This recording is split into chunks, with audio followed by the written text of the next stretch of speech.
If New Antioch falls, all the Levant will be lost. For 3 centuries, the Principality of New Antioch has stood at the very edge of damnation. It is a fortress city raised in defiance of the Gate of Hell itself, standing in the ruins in which the ancient Antioch was once annihilated by a demonic weapon in the year of 1545. Yet despite the city's complete destruction, the faithful refused to retreat and instead entrenched themselves in the poisoned ruins, holding fast against the waves of demonic forces as well as impossible odds.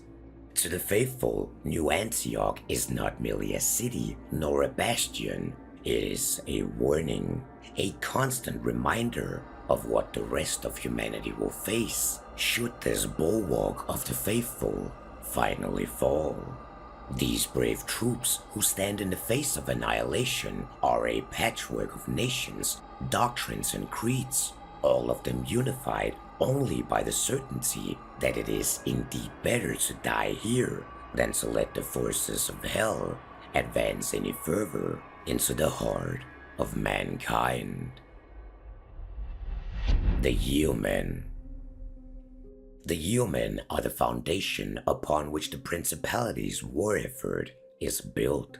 Men and women who have received standard training, sworn their oaths to the Duke, and been issued serviceable weapons before being sent directly into no man's land. They are not elite, nor are they heavily armored, possessing the bare minimum of training, and so their life expectancy is short, and no one expects them to return. In doctrine, the Yeoman is a soldier, but in reality, on the battlefield, they are more of a currency, essentially the hope of getting a bargain in terms of either physical damage or actual incapacitation. For their strength lies not in individual skill, but rather in numbers and flexibility. The Yeomen can be armed in a countless number of ways, their weapons drawn from whatever the city's foundries and supply trains can spare at that particular moment. Bolt-action rifles are the standard issue, yet shotguns and grenades can be procured as well. Yet it is important to note that any piece of expensive weaponry is usually reserved for infantry of higher veterancy. On the battlefield, the Yeomen are used for reconnaissance, probing attacks, trench pushes, and sacrificial advances. They are sent forward to draw out enemy fire, to flush out hidden threats, and to force the hand of the Heretic Legion within tactical conditions. As cold and cynical as it might sound, a Yeoman's highest calling and duty is simple: to trade up on the battlefield. If a single Yeoman can cripple a stronger enemy, delay an advance, or even force the expenditure of valuable ammunition before they are slain, well then their life is considered well spent. Their numbers are vast, and so their faces become forgettable, and despite giving the ultimate sacrifice, no monuments are raised for them, nor are their names carved into bronze. The sole and single reward they can expect for their service is that the line will be held, if but for a few seconds longer. The Shocktroopers. The Shocktroopers are the knife of New Antioch. Where Yeomen advance to be spent, Shocktroopers advance to end. They are assault specialists, trained for rapid, violent engagements, experts in close-quarters combats, functioning well in coordinated fire teams, and utilizing explosive entry. When a trench must be taken or a position has to be secured, it is the Shocktroopers that are the first to be sent forward. They advance decisively, favoring both grenades and shock tactics, saturating enemy positions with explosives, before closing the distance in a blur of steel and smoke. Their doctrine is simple and emphasizes aggression, speed, and momentum, for throughout all of their training, it has been drilled into their mind that hesitation is far more dangerous than recklessness. Yet despite being better trained and more heavily equipped than the Yeomen, within the chaos of trench warfare, the Shocktroopers are still expected to die. Within the military doctrine of New Antioch, it has been determined that their value lies in their direct battlefield impact, not their longevity. They're deployed to exploit openings, weaknesses, to finish off wounded enemy formations, or force decisive engagements that lesser armored troops could not hope to survive.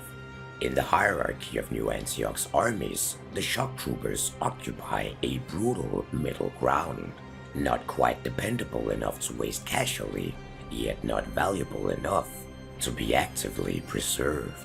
They exist to turn opportunity into slaughter and to ensure that when the enemy line buckles, even the slightest, that they close in and make sure that it collapses completely. The Combat Engineers. The Combat Engineers are sent where survival is least likely and necessity is the greatest. They are specialists, infantry that has been trained in demolition, fortification, and battlefield manipulation. They're tasked with clearing minefields, destroying bunkers, and erecting makeshift defenses, even when under fire. The casualty rates among the combat engineers are nothing short of staggering. Yet despite the probability of death in active service, there is never a shortage of volunteers for the position. For within the city of New Antioch, to serve as a combat engineer is considered an honor. Equipped with submachine guns, heavy armor by New Antioch standards, as well as the tools of their grim trade, the engineers are trained to move forward with a grim determination. Yet their shovels are more than mere digging tools. They are lifelines. The shovels allow the engineer to fortify a position on the go in mere moments, creating shelter from the mud beneath him while bullets tear the air apart above him. Yet what defines the combat engineer as absolutely crucial within the New Antioch warbands is the utility that they carry with them. Heavy, unstable, yet devastating, the combat engineer's satchel charge is one of the most destructive weapons available to New Antioch warbands. Able to shred armor of even the strongest unit, it is an incredibly powerful utility, yet that danger is a double-edged sword, for its utilization requires that the combat engineer close the distance between him and the target. This is a deliberate gamble that often ends in mutual annihilation, and each and every combat engineer who joins the service of New Antioch has already accepted this potential fate, for in the end, they are not sent into battle to survive them, they are sent into battle to change them. The Mechanized Heavy Infantry. There exists no symbol within the Great War that inspires more awe or dread than the sight of the Mechanized Heavy Infantry. Encased in a near indestructible machine armor forged from orichalcum alloyed steel, these soldiers are essentially walking weapon platforms. Their suits are able to withstand entire volleys of small arms fire, and they're able to survive direct hits that would obliterate lesser troops. Yet this particular suit of armor is not shaped for the soldier within. Instead, the soldier has been shaped for the armor. Recruited at a young age by the black-robed Mendelist monks, candidates are subjected to brutal testing, chemical augmentation, and relentless indoctrination. Their bones become densified, their muscles reinforced, their aggression is heightened, only to be suppressed and controlled through the ingestion of holy smoke and narcotics.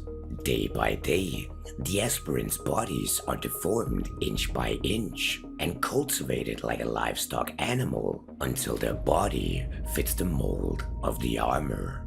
Many die before they ever see the front lines, yet those who survive the trials now stand ready to carry the proud tradition of the Mechanized Heavy Infantry to the battles in no man's land.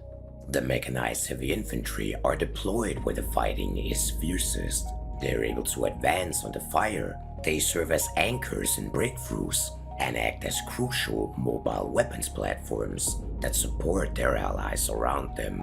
With their immense strength, They carry massive armaments, wielding heavy guns, shields, and even giant melee weapons.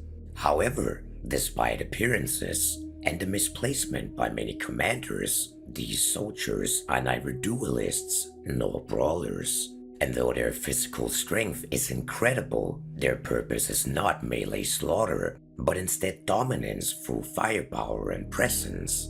Their massive capacity for wielding large firearms enable them to support shock troops, who in turn keeps enemies from swarming them in close quarters. They are essentially New Antioch's anvil, upon which the enemy is broken. Should one of these massive soldiers fall in combat, then their armor is recovered at all cost. For very much in tune with the rest of New Antioch's philosophy, the body of the soldier is expendable, yet the suit is not. By the age of 21, many of those who survive and still wear the suit of armor are decorated heroes of war, and should they by pure miracle make it to 30 and still function, then they are recalled from the front lines to guard the Duke of New Antioch himself. Yet when they finally die, their fate is no different from all the other soldiers of the city, and their bones join the nameless mass graves of New Antioch. The Combat Medic. The Sisters of St. Cosmas are elite combat medics sworn to a modified Hippocratic oath, one that demands aid for any wounded soldier of the faith, and death to any enemy they might encounter. Though they move through the carnage in a calm, methodical manner, administering battlefield drugs, emergency surgery, and pain-numbing compounds strong enough to push shattered bodies back into motion, a soldier treated by a Sister of St. Cosmas might not survive the day, but he is guaranteed to return to the fight. The surgical knives double as misericordia blades used to either end suffering swiftly, whether that suffering belongs to a comrade or a heretic. Due to the training of the convent, fear holds no power over them, for the relentless training they have endured has completely burned it out. Yet the combat medics will never fight alone. They move alongside fire teams, working in tandem with operators, finishing downed enemies, and preserving just enough life to keep the war machine of New Antioch grinding ever forward in the trenches and the mud. The Lieutenants. Lieutenants are the glue that keep New Antioch's forces from collapsing into chaos. They command small units and platoons on distant front lines, where they maintain discipline, morale, and cohesion in conditions that grind most soldiers into madness. Some are nobles, others have climbed through the ranks through sheer competence, yet there exists no lieutenant within New Antioch that has not proven themselves under fire. The lieutenants are the cornerstone of New Antioch's military, and their duties extend far beyond that of mere command. They are responsible for securing supplies, weapons, and food, often through battlefield scavenging or outright raiding. Since resupplying warbands in the field is unreliable, their initiative is the very difference between survival and annihilation. Because of their immense importance, lieutenants are offered privileges denied to others. They choose their own weapons, often wielding rare and ostentatious arms that have been scavenged from the dead. Yet these privileges are important, for such symbols matter, for after all, on the battlefield, morale, inspiration, swagger, and confidence can be just as lethal as a fired bullet. In combat, lieutenants are known for their unnatural resilience. Even when struck down, they refuse to fall, dragging themselves upright through sheer force of will. Their very presence shapes the flow of battle, for within no man's land, their role is not merely to command troops. It is to understand the very nature of war itself, and to be able to force the enemy's hand whenever it is necessary. The Trench Cleric. Where soldiers fight with steel, the Trench Clerics fight with faith. These holy warriors tend not only to wounds of the flesh, but also to the erosion of the soul. They march with portable shrines strapped to their backs, chanting holy prayers that echo across the shell-torn battlefields. Through these rites, the clerics invoke miracles, blessing allies, heartening resolve, and turning despair into fervor. Some prayers heal, others curse the enemy, yet all of them are a reminder to the faithful that God still watches from above, even in the mud of no man's land. In a war defined by crushing fear, the Trench Cleric is a living defiance. For it is well known that a single prayer can decide whether a push holds or collapses, and whether a soldier stands or breaks.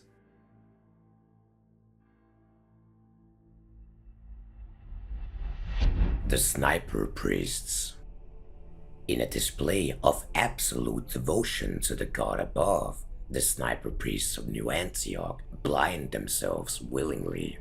Trusting not in their sight, but in their faith instead, they are able to strike enemies at impossible distances, their bullets guided solely by the will of the divine.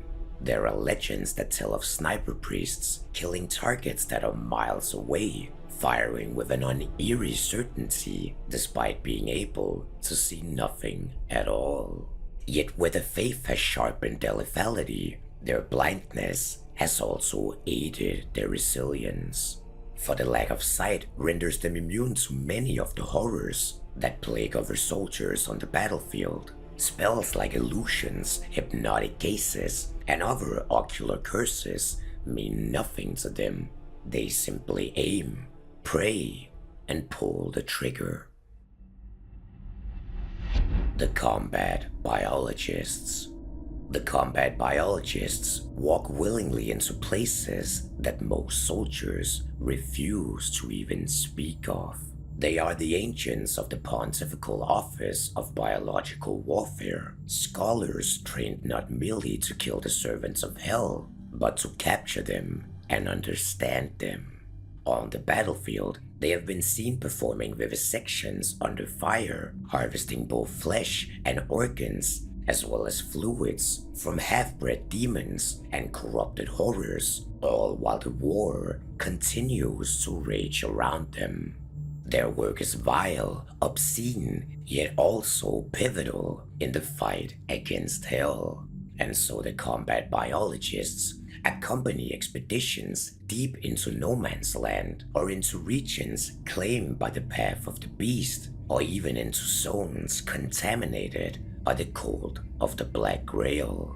They hunt unholy entities not for the sake of glory, but for the sake of samples, believing that within the corrupted flesh lies the key to undoing hell's dominion. Captured monstrosities are imprisoned in hidden facilities known as Cella Obscura, black sites that have been scattered across New Antioch and the wider part of the world.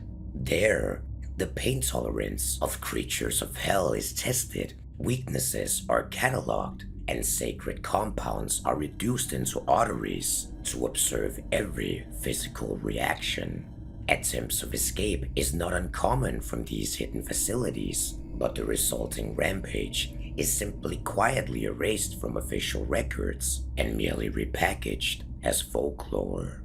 In combat, the biologists enter a controlled trance, immune to fear that would shatter that of lesser minds. Their polearm vivisectors are both weapons and instruments, delivering death all while injecting alchemical agents designed to unravel both flesh and spirit alike. Rumors persist of a secret order known as the Hand of Glory, or Hamsa, a forbidden alliance between the Church and the Iron Sultanate Biologists, a secret order that shares knowledge, experience, and revelations in the very hopes of ending the effects of the Black Grail itself. Yet both institutions deny its existence, and both are said to hunt for it relentlessly. The Observers. Observers are not merely soldiers. Instead, they are living conduits. When the Synod of Strategic Prophecy deems a battlefield critical beyond mortal calculation, they dispatch an observer, a warrior monk who has surrendered their identity, their mind, and their peace in order to hear the voice of God. Encased within an oculus helmet of orichalcum, the observer is attuned to the echo of the divine, making them able to perceive both past, present, and the near future. This divine echo allows them to anticipate enemy movements with a terrifying precision, dodging both bullets and attacks by enemies before they were ever conceived. Yet the screaming of the divine echo is relentless, and so sleep is impossible and silence is unbearable. To function, observers rely on heavy sedatives and mind-altering compounds, suppressing this endless cascade of divine narrative that floods their consciousness in every living second. Even a single moment's lapse in focus can sever their connection to the divine echo, which will render them vulnerable to trauma as much as any regular mortal. The observers wield a trench polearm with unmatched mastery, being able to vault barbed wire and dropping into enemy positions, guided by foreknowledge alone. Through recitation of the holy words, they can issue commands that compel obedience from both friend and foe alike, a truly blasphemous miracle as it allows the observer to bend the very concept of free will. The Scripture Guardians. With their origins lost, being nothing but a whisper to be the work of forgotten Kabbalistic masters or unearthed relics of a broken Jerusalem, there are many that argue that the Scripture Guardians should not exist. These entities are animate corpses or constructs, endlessly reciting sacred texts entrusted to them in death. Unable to think and unable to question, they carry on with their duties, for a Scripture Guardian serves whoever places a holy text into its hands, and the nature of the Scripture determines its allegiance, whether that be sanctified or desecrated alike. Capable of reading and speaking the one true language, they are able to unleash divine power with the indifference of an automaton or a machine. Any warband that commands a Scripture Guardian suddenly becomes able to wield Scripture as a weapon, all of its purpose stripped of mercy or interpretation. They now exist solely to enact the will encoded within the words they recite until they are either destroyed or reclaimed by the earth. The Communicant Anti-Tank Hunters. The Communicants are living sacraments. Through the experimental chemical communion, volunteers of the faithful are infused with the synthesized blood and flesh of a Metachrist, and those who survive are reshaped at a genetic level, growing to immense size, their bodies hardening, and their strength multiplied far beyond human limits. The process is unstable. Many lose their speech, and even more lose themselves entirely. Of all communicants, the anti-tank hunter stands as one of the stronger variants in terms of cognitive ability and retains a degree of mental clarity, though communication with the unit is often limited. Standing over 10 feet tall, these giants are able to wield massive holy anti-material rifles, firing thrice-blessed rounds that are capable of annihilating armor, demons, and fortifications alike. Communicants are not stationed permanently within New Antioch City. Instead, they are leased, allocated to the highest bidders among the faithful, and their handlers issue precise commands on the battlefields, guiding their wrath like a spotter would guide the barrel of artillery. The Mendelist Ammo Monks. Where others bless weapons, the Mendelist Ammo Monks bless ammunition. standing as members of the Brotherhood of Blessed Munitions. These monks manufacture and deliver bullets that have been infused chemically with the altered blood of the Metachrist. Each round is unstable, dangerous to handle, and absolutely devastating to the enemy on the battlefield. In combat, the ammo monks are seen moving calmly through chaos, resupplying allied units with sanctified firepower, all while bullets, shells, and explosions erupt around them.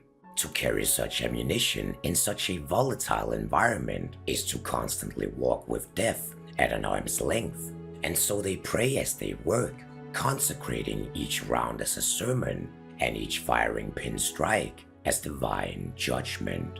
It is rumored that the Mendelist ammo monks believe that those who fall in service are to be lifted directly into glory by none other than Saint Barbara herself. The Witchburners. The Witchburners are the Inquisition's answer to anything the Church might deem heretical. They are the field officers empowered to hunt witches, warlocks, and irredeemable heretics who stand beyond the reach of either law or trial. Acting as judge, jury, and executioner, their authority is absolute and their judgment is final. On the battlefield, the Witchburners are able to enact divine retribution, for holy power courses through their words, and should they merely speak condemnation, then any sinner will ignite. In their eyes, no one is innocent, not even the faithful, and so their presence is feared by both allies and enemies alike, for when they dispense the holy justice of God, the Witchburners do not discriminate based on allegiance, only sin. Mamluk Faris. The Mamluk Faris are remnants of a world that has already been lost. Once rulers of vast lands, the Mamluks were shattered in the early days of the Great War when the demonic legions surged through Sinai. Their cities burned and their empire died, yet those who survived the encounter chose not to flee. Instead, they endured. Acting now as mercenaries, the Mamluk Faris wage an eternal guerrilla war against the forces of hell, offering their blades to any people of the book who has vowed to fight Shaitan. Above all, they value honor and martial prowess, being bound deeply to commanders that actually gain their respect. Their artificial war horses are rare and priceless, and are able to carry them into advanced positions, striking where the enemy least expected, before vanishing back into the wastes. What the Mamluks fight for is no longer the hope of victory in the future, but merely the act of preserving their memory of the past. When the cursed gate to Jahannam was torn open by the infidels, and the world of Allah bled, it was by nothing but God's will that those who believe were kept safe in the Holy Lands. By divine decree by the Creator himself, the iron wall of Du al-Kanain manifested in the lands of Rum, a true miracle of faith made adamant, protecting the Islamic nations behind an endless wall of divine grace. From within, the great Sultan rules the Ummah, the commander of the faithful, heir to the prophecy, and warden of humanity's last great bulwark. Following him to the very end of the world is an endless amount of truly devoted Muslims, each of them believing that every doctrine, every unit, and every sacrifice of humanity exists to serve one singular truth: that the Iron Sultanate is mankind's salvation, and that each and every one of those who believe must perform their duty if we are to survive.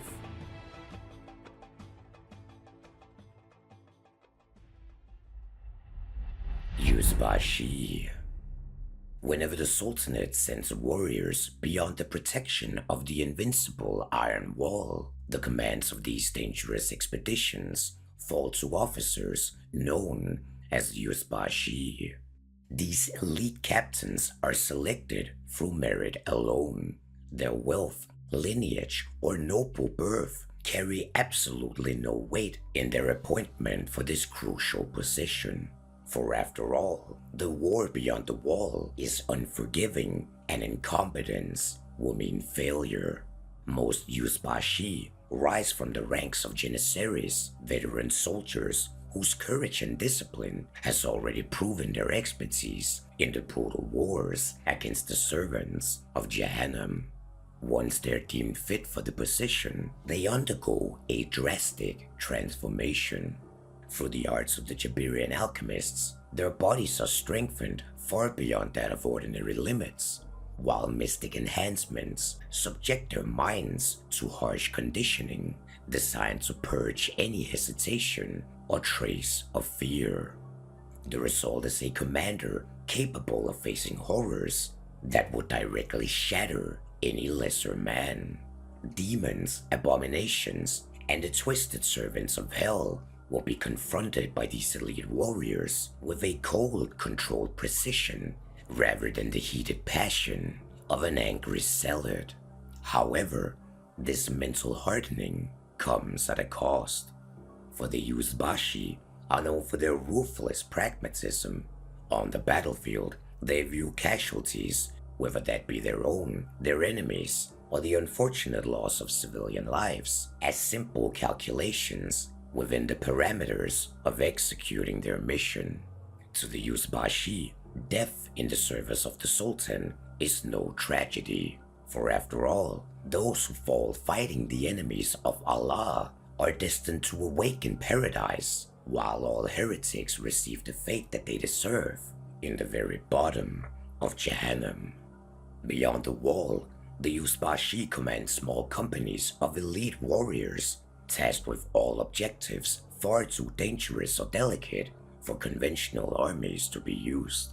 Some of these expeditions hunt apostates who have abandoned the faith to serve the devils. Others search the ruins of fallen caliphates looking for lost relics or sacred knowledge. And others still are dispatched to eliminate powerful enemies who threaten the Sultanate and the Ummah from the cowardly reach of the shadows. The equipment of the Yusbasi reflects the prestige and honor of serving in their position. Their armor is forged from meteoric iron, and their firearms are pure masterpieces of the art of gunsmithing, loaded with alchemical ammunition. And at their side hangs Achilles' sword, engraved with the deeds of past heroes of the great Iron Sultanate.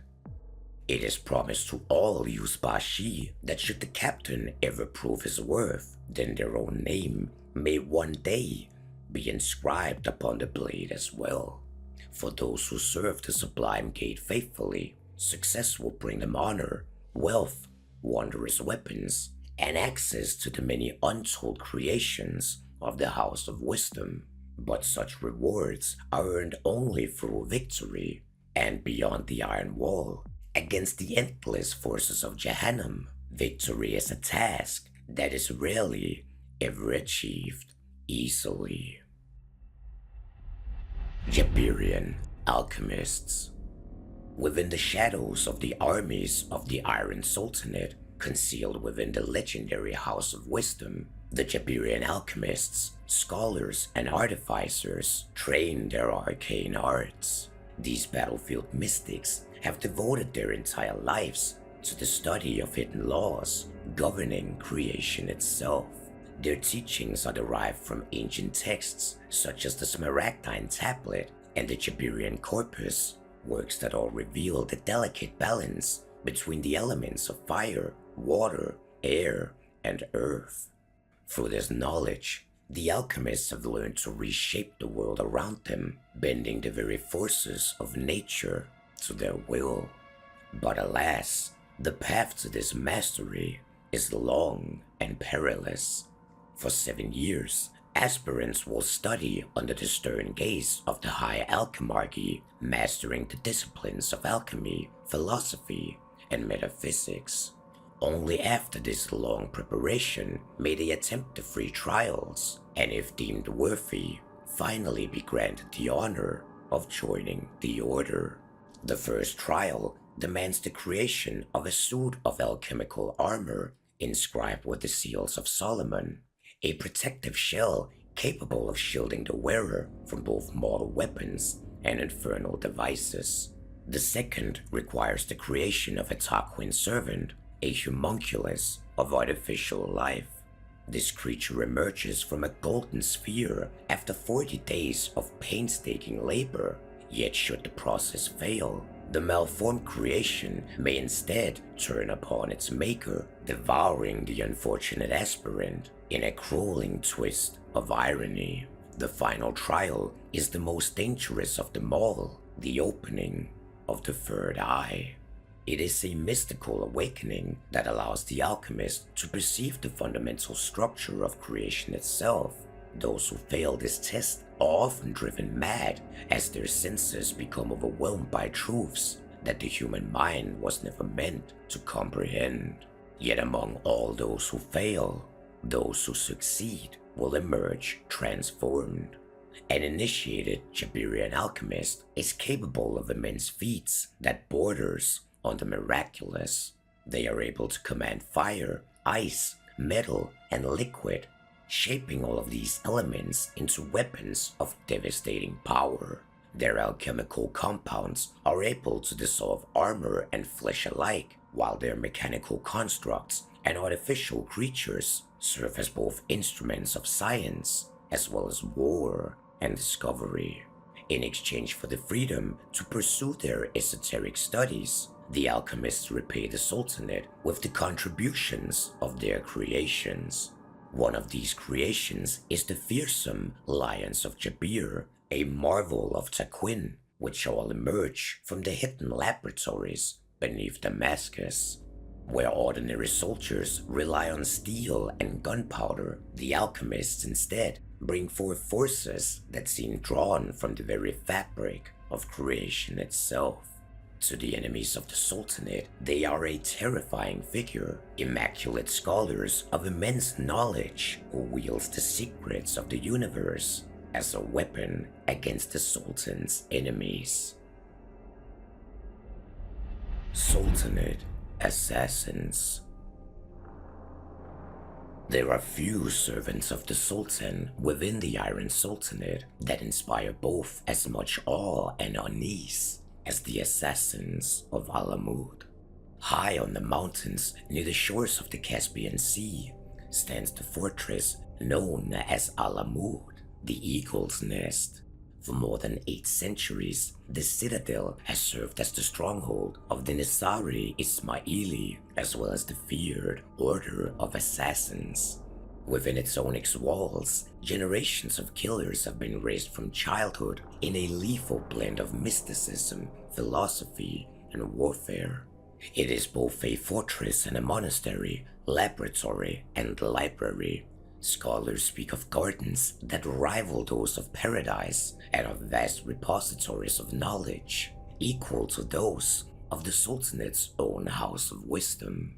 Yet beneath this scholarly veneer lies the true purpose of the fortress, the training of the most dangerous assassins that the world has ever known.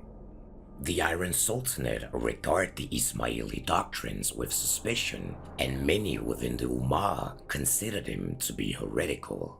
Yet in a pact forged long ago between the Sultan and the mysterious Old Man of the Mountain ensures that Alamut retains its independency and that the warriors of the Iron Wall may call upon the services of these killers should necessity ever demand it. The assassins themselves are incredibly well-trained individuals, possessing esoteric techniques that are unknown to the armies of the Sultanate itself. Through sacred rituals and powerful hallucinogenics, the assassins are able to bend both time and space itself, appearing where no enemy expects them to, striking their foe with venoms, and vanishing before retaliation could ever put them in danger. To their victims, it seems as though the assassin strikes twice within the span of a single heartbeat, one blow in the present and another from a moment that has already passed. Their bodies are shaped by alchemical poisons and potent elixirs, granting them both speed and strength far beyond that of ordinary men. Despite the fact that they stand taller than any warriors around them, their movements are unnaturally graceful, swift, and precise. Yet it is interesting that the true terror of the assassins lies not in their ability to manipulate time, but rather in the weapons that they choose to carry. Through generations after generations, the assassins themselves are fed toxins. Over both decades and centuries of time, their tolerance against the toxin increases and becomes an integral part of the blood within their bodies. This blood is then extracted and smelted into curved daggers and blades that have been forged in the hidden chambers of Alamut, and at the end of their creation, they are infused with the dreaded milk of Manat, known among the faithful as the Cup of Death. These weapons are so terrifying that even the lightest scratch will condemn the victim to a horrifying end, as the poison spreads throughout their flesh, turning it necrotic and black, rotting to the bone within a matter of seconds. Thus the assassins serve the Sultanate in a role which only very few others could ever hope to fulfill. They move through enemy strongholds unseen, hunting both heretic nobles, demon-worshipping warlords, as well as other foes whose termination could never be entrusted to an ordinary soldier. Azebs. While the Janissaries and alchemical marvels of the Sultanate often captures the attention of chroniclers, the true strength of the Sultan's armies lies in the countless warriors known as Azebs. Across the vast lands of the Sultanate, every province is bound by ancient obligation to provide soldiers for the defense of the faithful. From these levies come the Azebs, light infantry drawn from the common people, their name literally meaning unmarried, for those with families are forbidden from undertaking any part of this dangerous service. Each household contributes what it can to arm and equip its chosen warrior, and as a result, the appearance of the Azebs varies greatly from one soldier to the next. Their weapons and clothing reflects the traditions of the land from which they came, creating a vast host that is as diverse as the Sultanate itself. The most distinctive weapons carried by these warriors is the Jessail, a long rifle with a curved stock that has become synonymous with Azeb marksmen. These firearms are usually handmade, intricately decorated by their owners, and capable of firing a wide variety of ammunition. Roughened lead balls, iron nails, and even fragments of the sacred iron wall itself may be loaded into the weapon depending on the particular needs of the situation. Yet whether weapons are distinctive, armor among the Azebs is rare. Their commanders see little value in equipping lightly trained soldiers with the privilege of expensive protective gear, seeing that their role in battle is to skirmish, harass, and delay the enemy. Instead of protection, the Azebs rely upon mobility, cunning, and their stalwart courage to survive the brutal realities of war. Brazen Bulls. Amongst the formidable Tarquin creations of the Sultanate's alchemists is the monstrous war engine known as the Brazen Bull or Bosha, the Sultanate's living artillery. Conceived centuries ago, during the reign of Sultan Bayezid III, this terrifying creation was born from a simple problem of war. The mighty artillery that guarded the Iron Wall was far too cumbersome to accompany the small expeditionary forces to carry out the Sultan's will. And the solution which was devised by the Royal Artillery House was neither a machine nor a conventional beast. Instead, The Jabirean Alchemist turned once more to the mysterious art of Takwin, the creation of artificial life. Through generations of experimentation, they sought to craft a creature capable of carrying the devastating firepower of the Sultan's artillery into the chaos of no man's land. Countless failures and grotesque miscalculations paved the road to this horrifying success, and though it came at great sacrifice, eventually the alchemists achieved what their ruler had demanded. Towering far above ordinary warriors, the Brazen Bull is a creature of immense strength and durability, capable of wielding weapons that even the enhanced Janissaries are incapable of lifting. Its massive frame is encased in elaborate armor of frized hardened bronze scales, each plate edged with protective talisman and sacred inscriptions, invoking the grace of Allah himself. Within this armored shell beats the heart of a creature bred purely for the purpose of war. Its flame cannons, volley guns, and massive blades are blessed by holy scripture, and each step that the creature takes shakes the earth beneath it, yet it is when its artillery roars that the battlefield trembles beneath it as if struck by an earthquake. Janissaries. If the Azebs form the multitude of the Sultanate's armies, then the Janissaries stands as its unbreakable core. These elite warriors are the personal soldiers of the Sultan himself, raised from childhood within the rigid discipline of the Sultanate's martial orders. Taken during raids upon the desolate lands beyond the Iron Wall, these youths are brought into the Sultan's service and trained relentlessly in the arts of war from their earliest years. It is said that their upbringing is both harsh and uncompromising, and through the combination of spiritual indoctrination as well as alchemical conditioning, the minds of the Janissaries are bound by an unshakable loyalty to the Sultan alone. This devotion is absolute, forged through years of discipline that leave no room for either hesitation, fear, or doubt. To a Janissary, the very thought of disobeying the Sultan is unthinkable, and to die in his service is the highest honor that they could ever hope to achieve. Potent elixirs crafted through Jabirean alchemy has altered their bodies and enhanced both their strength as well as their endurance. They are said to carry powerful talismans created by the blind thaumaturgists of the school of the meteoric omen, which protects them from any supernatural threats. Their ornate armor is forged using the same mysterious metallurgical knowledge and gleaned from the very iron wall itself, granting them a protection which few enemies can easily overcome.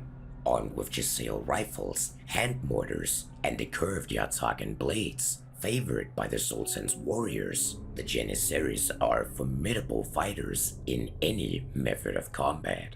On the battlefield, they excel in all of the most difficult tasks, storming enemy trenches, breaking elite formations, as well as defending the lives of high-ranking commanders. Though their primary duty is to guard the Sultan and his palace, a small number of Janissaries are occasionally dispatched beyond the Iron Wall with the intention of strengthening the Sultanate's warbands. When they march into battle, they do so in richly decorated armor and banners, creating a striking spectacle amid the mud and blood of the Great War. Lions of Jabir.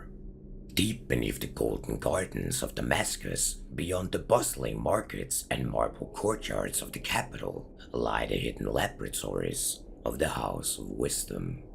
Within these vast underground complexes, the Sultanate's alchemists pursue the most dangerous branch of their craft, the creation of life through the esoteric process known as Takwin. From these secret sanctums emerge many wonders and curiosities, mechanical constructs, artificial servants, and strange beasts crafted for both spectacle and study. Yet among all these creations born within the hidden halls, none are more feared than the creatures known as the Lions of Jabir. Named after the legendary hunters of the plains, each lion is a unique creation designed and grown according to the vision and skill of the alchemist responsible for its birth. Some resemble enormous lions in form, their bodies augmented with unnatural musculature and plated with alchemical metals. Others depart radically from this image, bearing twisted anatomies shaped by the unpredictable forces involved in the creation of Tarquin. Because of this, no two lions are ever truly alike. The process of creating them is extraordinarily difficult, requiring a precise balance of alchemical formulae, mystical seals, and biological manipulation. Even the most skilled alchemists frequently fail, and their laboratories are known to be littered with the remains of a multitude of experiments that has ended in catastrophe. Yet those lions that survive the process often carry the scars on their unnatural origins. Many suffer from deformities that cause constant physical pain. Others possess strange abilities born from their alchemical construction, attributes such as unnatural speed, heightened senses, or strength that defies any ordinary explanation. Yet among the most tragic of these cases are the creatures that are born with human-like intelligence. Such creatures possess the awareness to understand the horror of their own existence, knowing that they were fashioned by human hands rather than born for divine creation. They live with the unbearable knowledge that the Almighty Creator never meant for them to exist at all. Despite these tragedies, the Sultanate continues the program, for the war effort dictates its necessity. Being both magnificent and terrible, the Lions of Jabir represent both the necessity and the sacrifice which the faithful have to embrace if they want to survive this war against the hellspawn of Jahannam. Sultanate Sappers. Among the many soldiers who defend the iron wall of the Sultan, there are few who endure a harsher proving ground than that of the Sultanate Sappers. These warriors begin their service as volunteer conscripts assigned to the Underground Corps, which is the branch of the Sultan's armies responsible for protecting the foundations of the Iron Wall from the relentless tunneling efforts of the heretics. Deep beneath the surface, in narrow tunnels choked with dust and darkness, a second war takes place, fought far beneath the trenches and the light of the sun. Here, the enemy sends monstrous burrowing creatures in an attempt to undermine the existence of the mighty Iron Wall. The task of the Underground Corps is to intercept these incursions before they can break through and potentially assault the lands of the faithful. It is said that the battles fought in these tunnels are among the most brutal in all of the Great War. In claustrophobic tunnels, where every sound echoes through the stone like roars of thunder, both gunfire and flames will illuminate the darkness only for brief moments, before smoke and dust will swallow all light and the screams of agony once more. Poison gas seeping through the tunnels is an everyday occurrence, as is the detonation of traps and the risk of cave-ins that can manage to bury entire squads alive in a mere instant. There are few who are able to survive in this living nightmare, yet of those who endure a full year in the Underground Corps emerge as battle-hardened soldiers, resilient beyond measure. These veterans are promoted into the Sapper Corps, emerging from beneath the earth as elite engineers, as well as demolition specialists.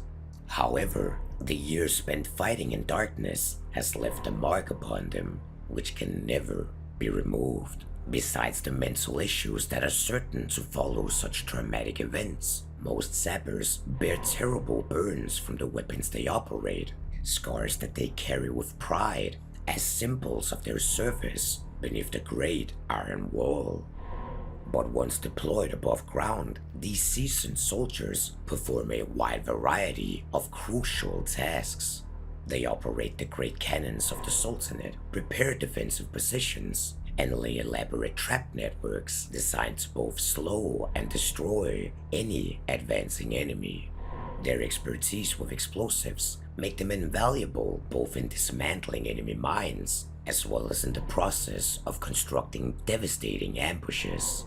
Among their many inventions are the infamous Tooth-and-Jiff anti-personnel mines, cunningly concealed explosives that are capable of halting enemy advances for long enough to the artillery of the faithful to annihilate any trapped attackers. The Combat Biologists. The combat biologists walk willingly into places that most soldiers refuse to even speak of. They are the ancients of the Pontifical Office of Biological Warfare, scholars trained not merely to kill the servants of hell, but to capture them and understand them. On the battlefield, they have been seen performing vivisections under fire, harvesting both flesh and organs, as well as fluids from half-bred demons and corrupted horrors, all while the war continues to rage around them. Their work is vile, obscene, yet also pivotal in the fight against hell.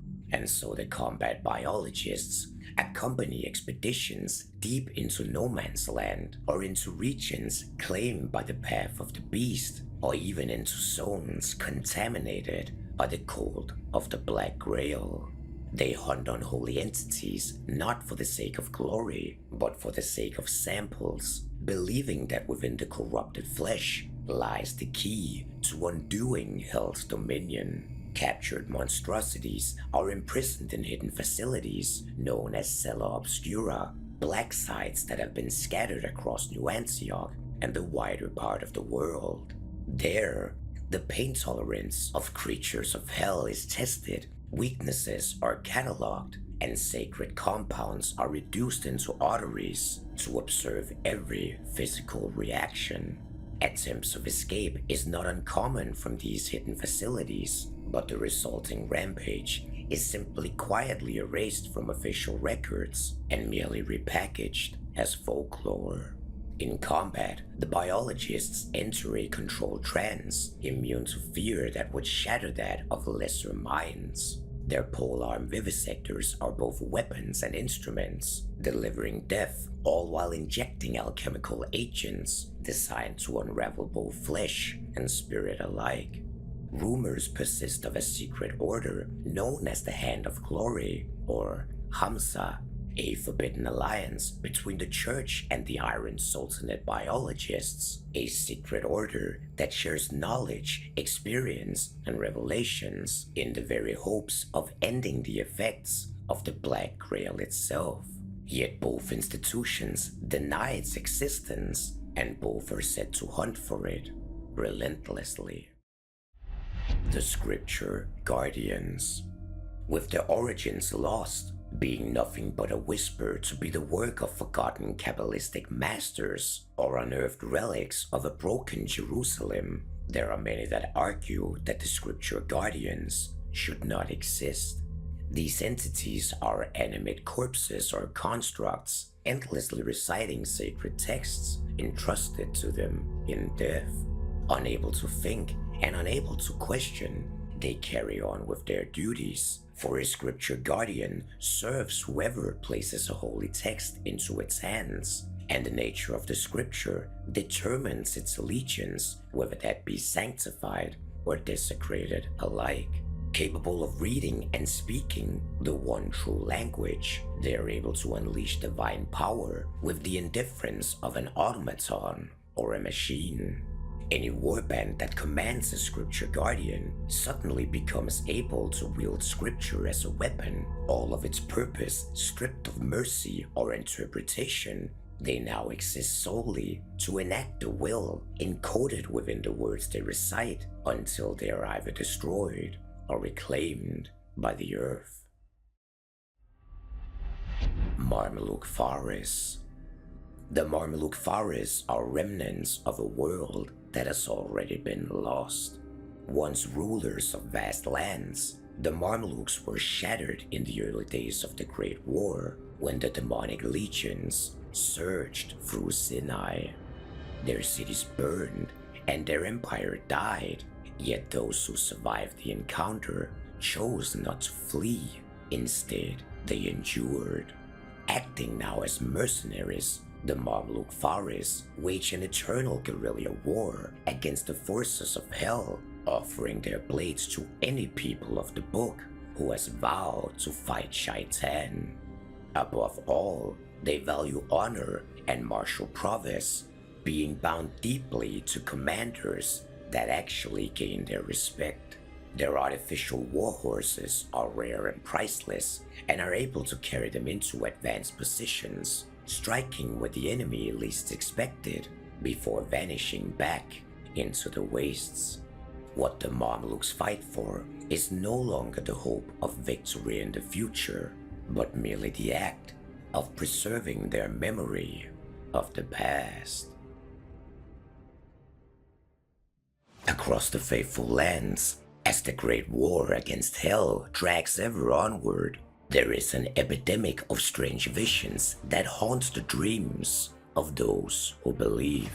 The afflicted are both men and women who awake trembling from revelations, having seen both fire and judgment, claiming to have heard the divine voices of angels, or having glimpsed the very final days of the reckoning, representing neither army nor country, but standing as penitents seeking salvation within the crucible of battle. They are the Trench Pilgrims, a moving congregation of the faithful, marching across the battlefields of the world in search of redemption, prophecy, and death. War Prophets. At the heart of every pilgrim procession stands a figure whose visions gave the movement life and purpose, and that is the War Prophets. These men or women are said to have been touched by heaven, tormented by relentless revelations of the world's final days. They claim to see the unfolding of Armageddon in their dreams, and waking visions of cities burning beneath infernal skies, angels descending with swords of flame, and the final reckoning between God and the hosts of hell plague them at every moment, both night and day. Whether these visions are a divine revelation or the ravings of minds shattered by the war is a matter of fierce debate among both theologians of the church as well as academics worldwide. Yet among the Trench Pilgrims themselves, there is no doubt.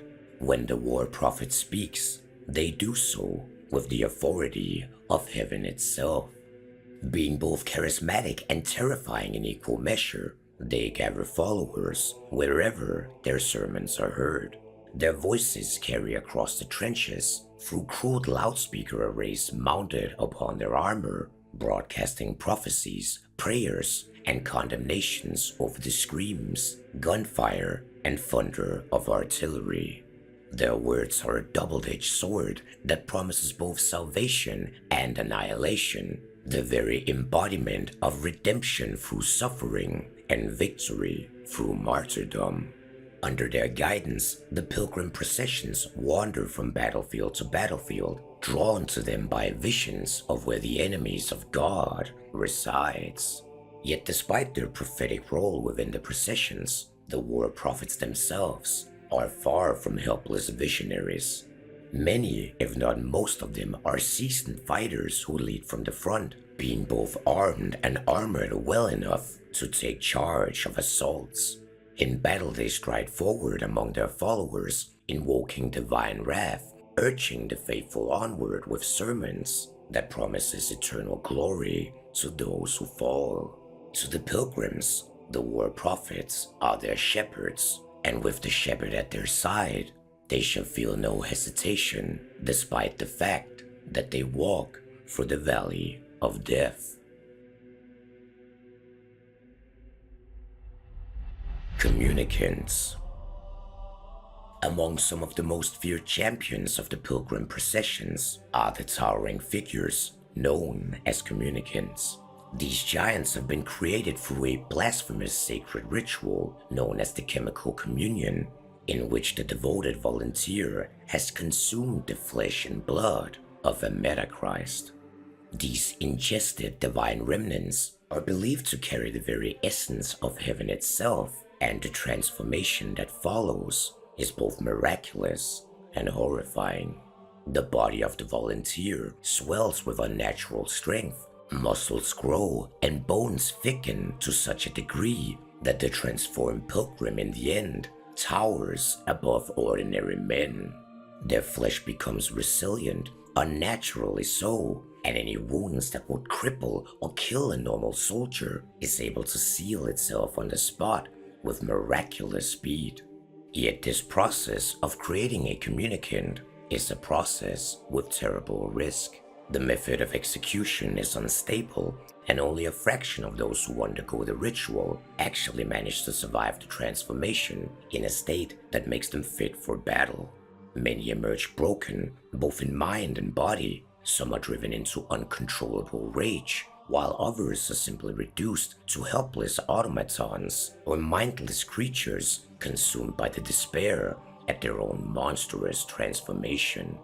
Yet these failures remain unspoken and are quietly hidden away in the depths of the Mendelist monasteries, sealed away within silent tombs, where their suffering will not act as a catalyst to cast doubt upon the faith of the procession's pilgrims. But when the ritual succeeds, the result is nothing short of extraordinary. To demonstrate their devotion as well as their spiritual rebirth, communicants are known to hammer blessed crosses directly into their own eye sockets, blinding themselves in a ritualistic act. Yet inexplicably, despite this horrific self-mutilation, the communicants claim to be able to see more clearly than ever before, now guided by divine perception rather than mortal sight. The communicants are the line breakers and guardians of the pilgrim processions, being armed with immense weapons that ordinary men could scarcely lift. They plow forward through gunfire and shrapnel, wielding nothing but violence and holy determination, smashing aside any enemy of the faith who would dare to stand in their way. The communicants are warriors of the processions, champions of faith who walks the narrow line between humanity and divinity, a living weapon forged from the flesh of the Son of God. Castigators. If the war prophets serve to guide the pilgrim processions through the path of revelation, then the castigators ensure that the faithful never stray from the path. These stern enforcers of orthodoxy serve as disciplinarians within the Trench Pilgrim ranks, charged with maintaining order among the volatile mix of zealots, penitents, visionaries, and madmen who all make up the infantry of the processions. Where the prophets promise salvation and prophecy, the castigators remind the pilgrims of the consequences of weakness, doubt, and disobedience. Where the war prophet's authority is rooted in divine certainty, the authority of the castigator is rooted simply in fear. Armed with scourges, whips, and weapons of war, they walk among the ranks of the faithful as both guardians and executioners, being responsible for upholding doctrine, instilling the fear of God in the procession, punishing those who falter, and chastising those who question the visions of the prophet, while ensuring that the pilgrimage remains fixated upon its divine purpose. Many castigators are veterans of earlier campaigns, warriors who have witnessed the horrors of the Great War and managed to emerge alive, with their faith hardened into a belief that is utterly unyielding. Other castigators are former clergy or ascetics who have devoted their lives to the harsh discipline of spiritual purification through the very act of physical suffering. Their presence among the processions is a constant reminder that the pilgrimage is not merely a journey towards redemption, it is a trial of faith, and only the most convicted are able to pass through the crucible. For after all, the fear of divine punishment is far greater than any terror that the servants of the court might be able to inspire. This is ultimately because, to the Trench Pilgrims, faith is not a gentle comfort, it is a roaring fire, a fire that must be fed with pain, obedience, and your own personal sacrifice. Trench Pilgrims. They are the backbone of every pilgrim procession. Formed by the countless men and women across the lands of Christendom, they are known simply as the Trench Pilgrims.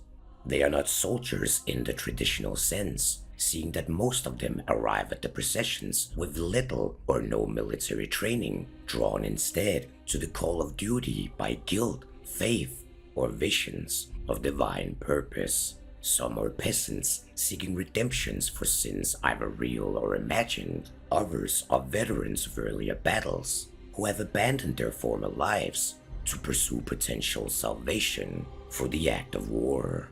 Yet what unites them all is a single conviction, the belief that their path to redemption lies on the battlefields of the Great War. Upon joining a procession, new pilgrims surrender any worldly possessions they might have and commit themselves entirely to the pilgrimage. They are armed with whatever weapons can be gathered: old muskets, civilian firearms, scavenged rifles, trench clubs, blades, and improvised explosives. In the desperate economy of the war, the pilgrims rely heavily on scavenging the dead and bartering on the black markets that thrive along the front lines. Yet their most distinctive symbol is the iron caparode. These tall, conical helmets follow sacred geometric designs set to shield the wearer's mind from the supernatural terror wielded by the servants of hell. Whether through faith or design, the effect is undeniable. For when a Trench Pilgrim dons the iron caparode, they become astonishingly fearless. It is said that even the most grotesque demons of the infernal hosts struggle at the attempt to break their resolve. And it is this unshakable faith that shapes the Pilgrim's style of war. With little to no hesitation, they rush across no man's land in massive, large-scale assaults, seeking to close the distance to the enemy, to either kill the non-believer or die as a glorious martyr. Yet should a pilgrim fall on the battlefield, death is not always the end of their service. On rare occasions, the 7th Metachrist is said to deem a fallen pilgrim worthy of resurrection, returning them to the battlefield as a martyr penitent, a warrior suspended between heaven and earth, a warrior who feels no pain and who will fight with supernatural determination. To the Trench Pilgrims, the Great War and its battlefields is not merely a place of conflict, it is a sacred road, and every step upon it brings them ever so closer to their redemption. The Anchorite Shrines. Among the many strange and terrible sights that march with the pilgrim processions, few inspire as much awe or dread as the towering Anchorite Shrines. Standing 12 to 15 feet tall, these massive walking constructs are both engines of war and sacred monuments, lumbering across the battlefields like mobile cathedrals to the faithful. Smoke pours from their engines, while horns and trumpets mounted upon their frames echo with hymns and prayers, turning their march into war to a relentless liturgy, supported by the fanfare of heaven. Entombed within, at the very heart of every anchorite, is a monk or nun who has willingly taken upon themselves a life of perpetual suffering. The interior of the machine is lined with spikes, hooks, and barbed instruments of penance, and once installed, the Anchorite's pilot is impaled upon these cruel implements, their bodies now trapped in place, so that every movement of the machine inflicts constant, fresh agony. Yet this torment is not merely a cruel design, it is embraced among the pilgrims as an act of true devotion. The pilot of the Anchorite rejoices in their suffering, believing that by sharing in the pain of Christ, they may become a more perfect vessel of his divine wrath. The origins of these war machines lie in the distant path within the fortress monastery of Velerad in Great Moravia. There, under the guidance of Saint Methodius, hundreds of Anchorite shrines were constructed as instruments of holy war.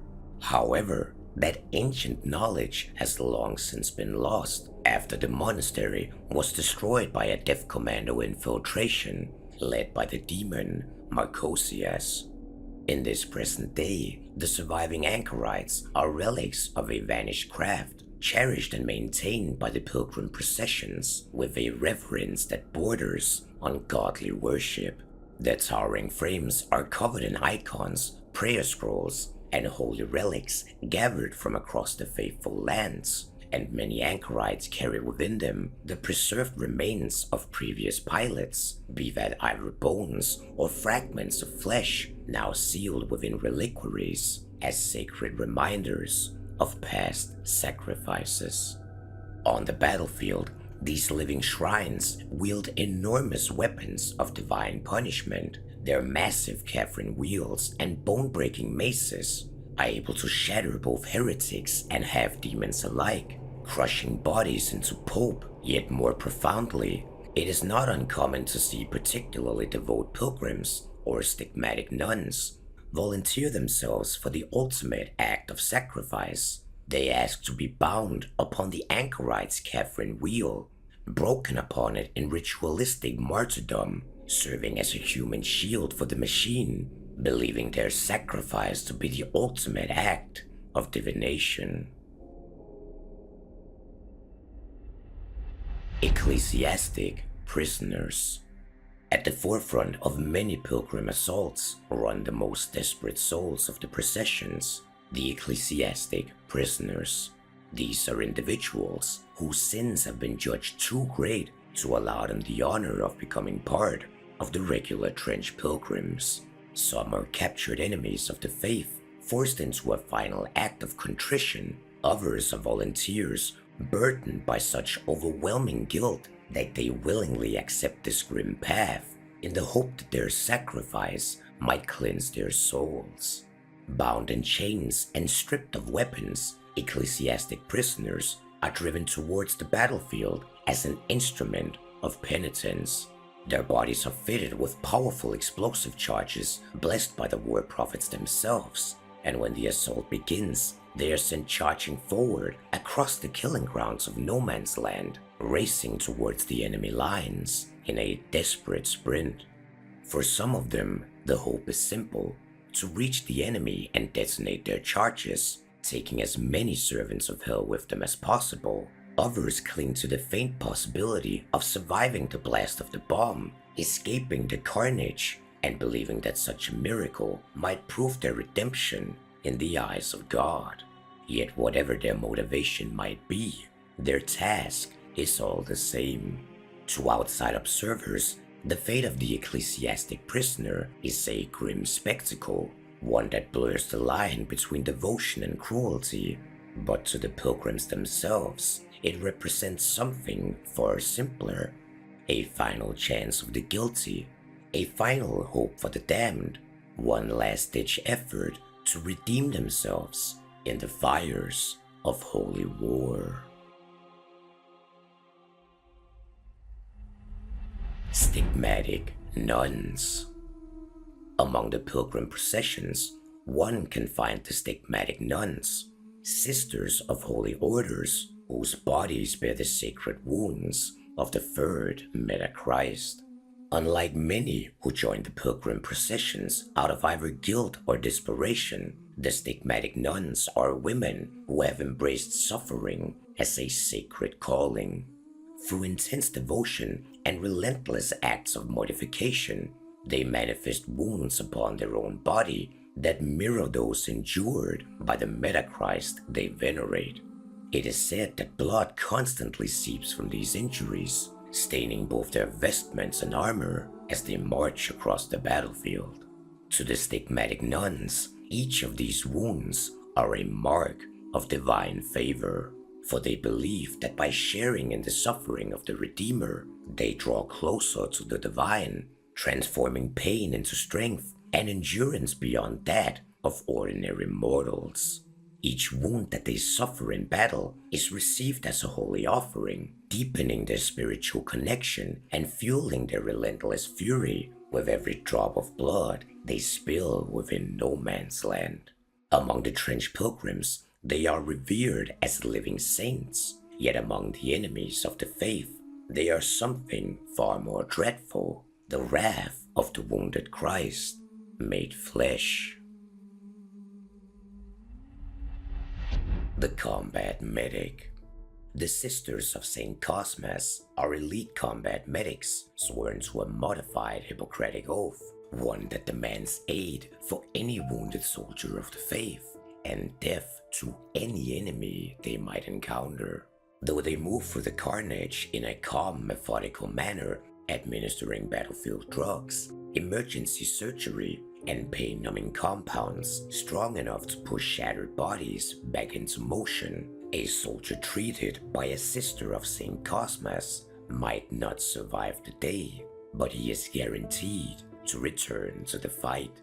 The surgical knives double as misericordia blades used to either end suffering swiftly, whether that suffering belongs to a comrade or a heretic. Due to the training of the convent, fear holds no power over them, for the relentless training they have endured has completely burned it out. Yet the combat medics will never fight alone. They move alongside fire teams, working in tandem with operators, finishing downed enemies, and preserving just enough life to keep the war machine of New Antioch grinding ever forward in the trenches and the mud. The Observers. Observers are not merely soldiers. Instead, they are living conduits. When the Synod of Strategic Prophecy deems a battlefield critical beyond mortal calculation, they dispatch an observer, a warrior monk who has surrendered their identity, their mind, and their peace in order to hear the voice of God. Encased within an oculus helmet of orichalcum, the observer is attuned to the echo of the divine, making them able to perceive both past, present, and the near future. This divine echo allows them to anticipate enemy movements with a terrifying precision, dodging both bullets and attacks by enemies before they were ever conceived. Yet the screaming of the divine echo is relentless, and so sleep is impossible and silence is unbearable. To function, observers rely on heavy sedatives and mind-altering compounds, suppressing this endless cascade of divine narrative that floods their consciousness in every living second. Even a single moment's lapse in focus can sever their connection to the divine echo, which will render them vulnerable to trauma as much as any regular mortal. The observers wield a trench polearm with unmatched mastery, being able to vault barbed wire and dropping into enemy positions, guided by foreknowledge alone. Through recitation of the holy words, they can issue commands that compel obedience from both friend and foe alike, a truly blasphemous miracle as it allows the observer to bend the very concept of free will. The Scripture Guardians. With their origins lost, being nothing but a whisper to be the work of forgotten Kabbalistic masters or unearthed relics of a broken Jerusalem, there are many that argue that the Scripture Guardians should not exist. These entities are animate corpses or constructs, endlessly reciting sacred texts entrusted to them in death. Unable to think and unable to question, they carry on with their duties, for a Scripture Guardian serves whoever places a holy text into its hands, and the nature of the Scripture determines its allegiance, whether that be sanctified or desecrated alike. Capable of reading and speaking the one true language, they are able to unleash divine power with the indifference of an automaton or a machine. Any warband that commands a scripture guardian suddenly becomes able to wield scripture as a weapon, all of its purpose stripped of mercy or interpretation. They now exist solely to enact the will encoded within the words they recite until they are either destroyed or reclaimed by the earth. The Communicant Anti-Tank Hunters. The Communicants are living sacraments. Through the experimental chemical communion, volunteers of the faithful are infused with the synthesized blood and flesh of a Metachrist, and those who survive are reshaped at a genetic level, growing to immense size, their bodies hardening, and their strength multiplied far beyond human limits. The process is unstable. Many lose their speech, and even more lose themselves entirely. Of all communicants, the anti-tank hunter stands as one of the stronger variants in terms of cognitive ability and retains a degree of mental clarity, though communication with the unit is often limited. Standing over 10 feet tall, these giants are able to wield massive, wholly anti-material rifles, firing thrice-blessed rounds that are capable of annihilating armor, demons, and fortifications alike.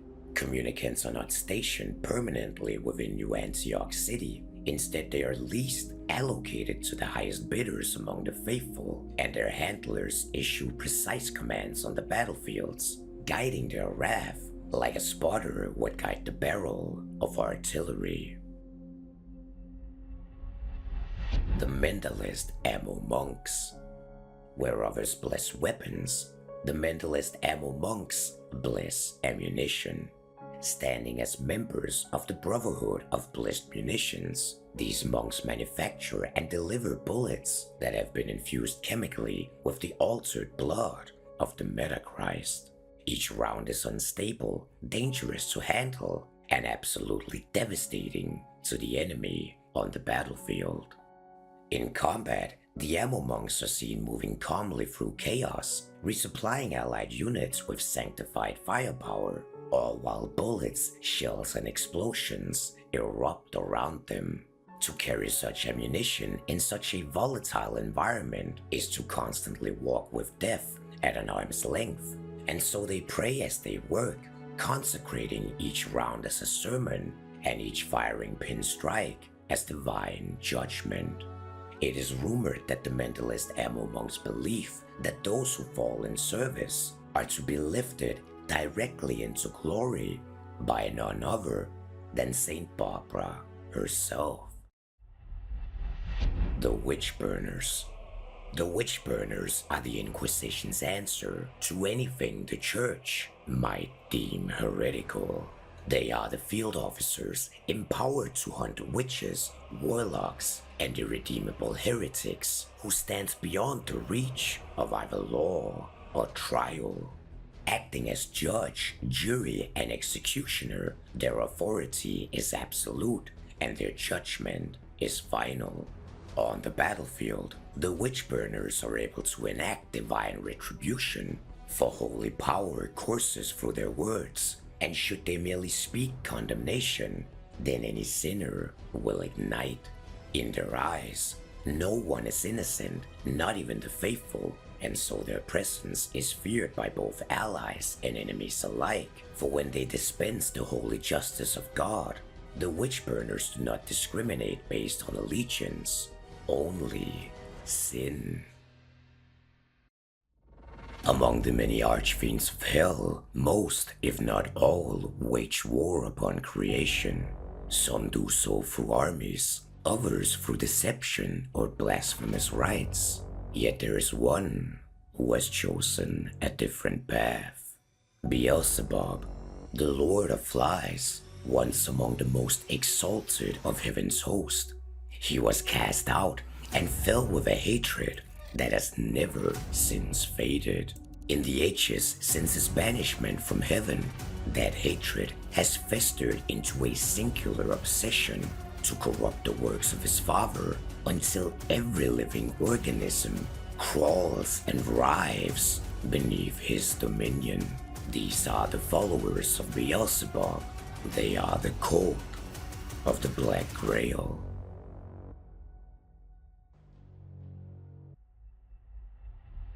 Lords of Tumors.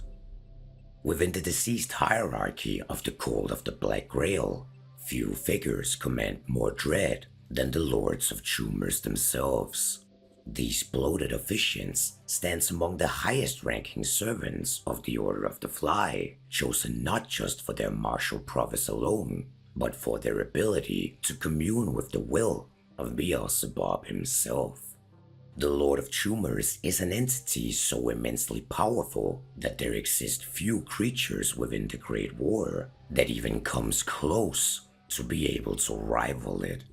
It is an unstoppable force of destruction that can easily best even the most powerful of half-bred demons, such as the highly feared Praetors of the Court of the Seven-Headed Serpent. On the battlefield, they present such a massive threat that they immediately become the entire focal point of armed conflicts, acting as the centerpiece for all enemy targeting. Through rituals of ecstatic trance and corruption, a Lord of Tumors opens their body and mind to the power of the Seventh Circle of Hell, the domain where the Lord of Flies reigns supreme. In this state of grotesque communion, they become conduits of the Black Grail's foul vitality, spreading corruption across no man's land with every movement and gesture. Their bodies bear the visible marks of this communion. Their flesh is swollen with tumorous growths, their veins are pulsing with diseased fluids, and the very air around them grows thick with the stench of rot and infection.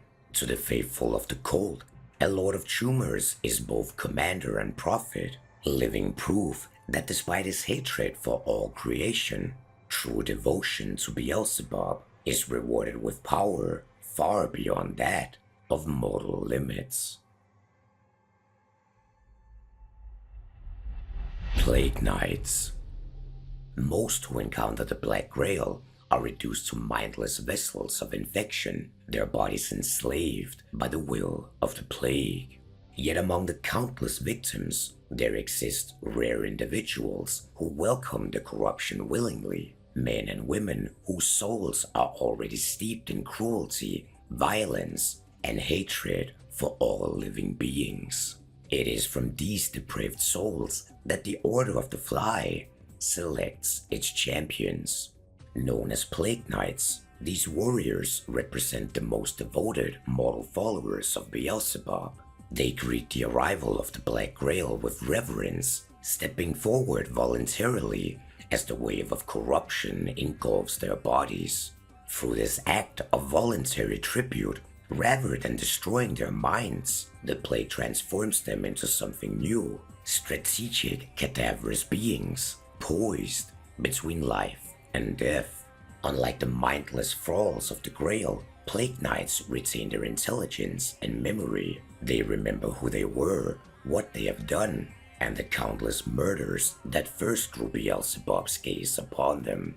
It is this particular awareness that makes them uniquely valuable to the cult, for where other servants of the Grail merely exist to spread the infection, it is the Plague Knights who plan, hunt, and guide the tide of corruption towards their new prey. Their ambition is both simple and terrible.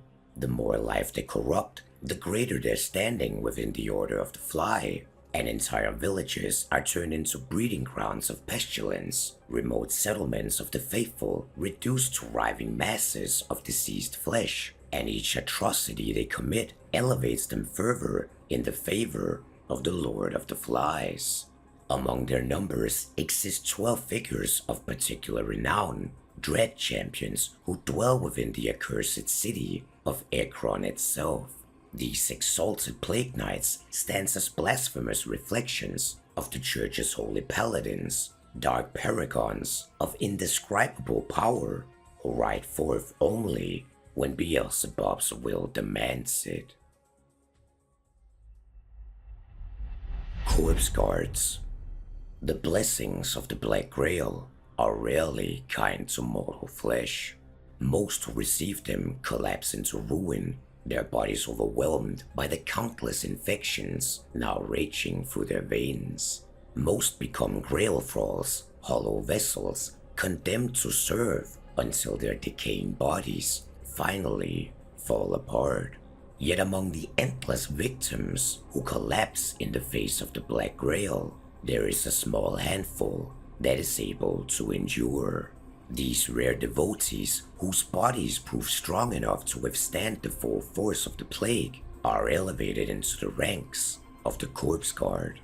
These warriors are the chosen protectors of the cult's nobility, sworn to shield the Lord of Tumors and other high servants of the Order of the Fly. Yet this transformation that elevates them is not gentle, to say the least. They are the embodiment of the living dead, their flesh diseased in most places, their organs riddled with infection and parasitic growths, yet they continue to walk, sustained by the unnatural vitality of the Black Grail, constantly stuck on the border between decay and regeneration. In this half-living state, they become creatures of grim resilience, capable of enduring wounds that would instantly kill any healthy man. Their devotion to the Grail is absolute, for the Corpse Guards do not merely defend their masters out of duty or loyalty, they do so out of religious fervor. For the Corpse Guard itself is not merely a rank, but rather a proving ground, and those who demonstrate exceptional devotion and endurance may one day rise themselves above the role of protector and join the ranks of the infernal nobility. Heralds of Beelzebub. Among the untold amount of victims consumed by the Black Grail, there are some who are chosen for a fate far worse than becoming a mere thrall. These unfortunate souls are granted what the cult calls a Black Honor, a grotesque transformation that binds their bodies with the hellish vermin of Beelzebub himself. The metamorphosis is both slow and agonizing. The victim's flesh swells as infernal flies merge with their body, reshaping it into a monstrous hybrid of both man and insect. Bloated wings sprout from their ruined backs, and their limbs are twisted into alien forms, more suited for flight than walking on the earth. Yet through all of this suffering, the victim's consciousness remains, forced to endure every single second of this infernal torture. Their mutilated human bodies hang like vestigial remnants behind the winged horror, still fully aware as their organs are slowly devoured from within. The herald feeds upon this living fuel, drawing strength from the torment of the host as it continues to carry out the will of the Lord of the Flies. The heralds are the vanguards of the Black Grail's warbands. It is said that their droning wings announce the coming of corruption long before the infected hordes arrive.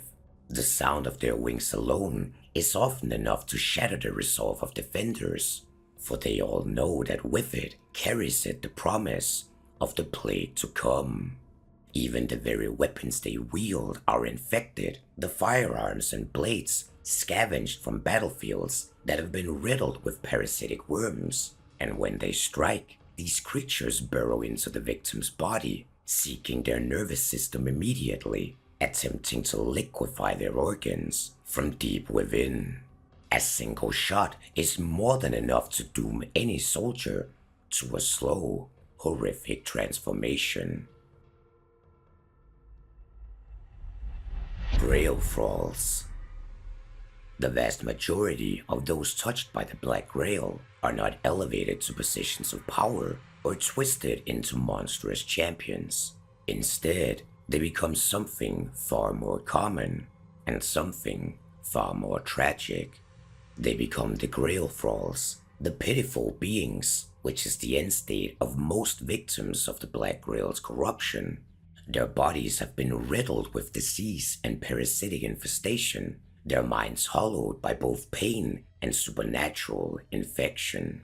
Yet the victims of this poor fate do not die. The plague simply sustains them in a perpetual state of decay and regeneration, forcing them to rise again and again to continue to serve the will of Beelzebub.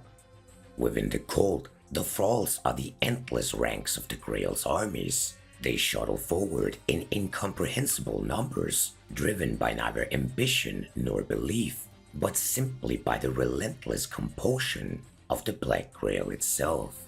Their bodies may be broken and their minds may be shattered, but they will find no relief from this suffering, and the only guarantee that exists for them now is the assurance that pain will be no obstacle for their obedience. Of the thralls exist two common forms. The first are the simple Grail Thralls, who had their bodies ruined and hardened by the plague, so they can both suffer and carry out the will of Beelzebub.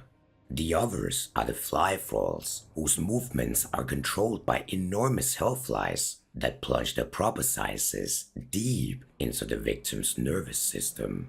These parasites guide the thrall like a puppet, having traded their resilience for both speed and mobility.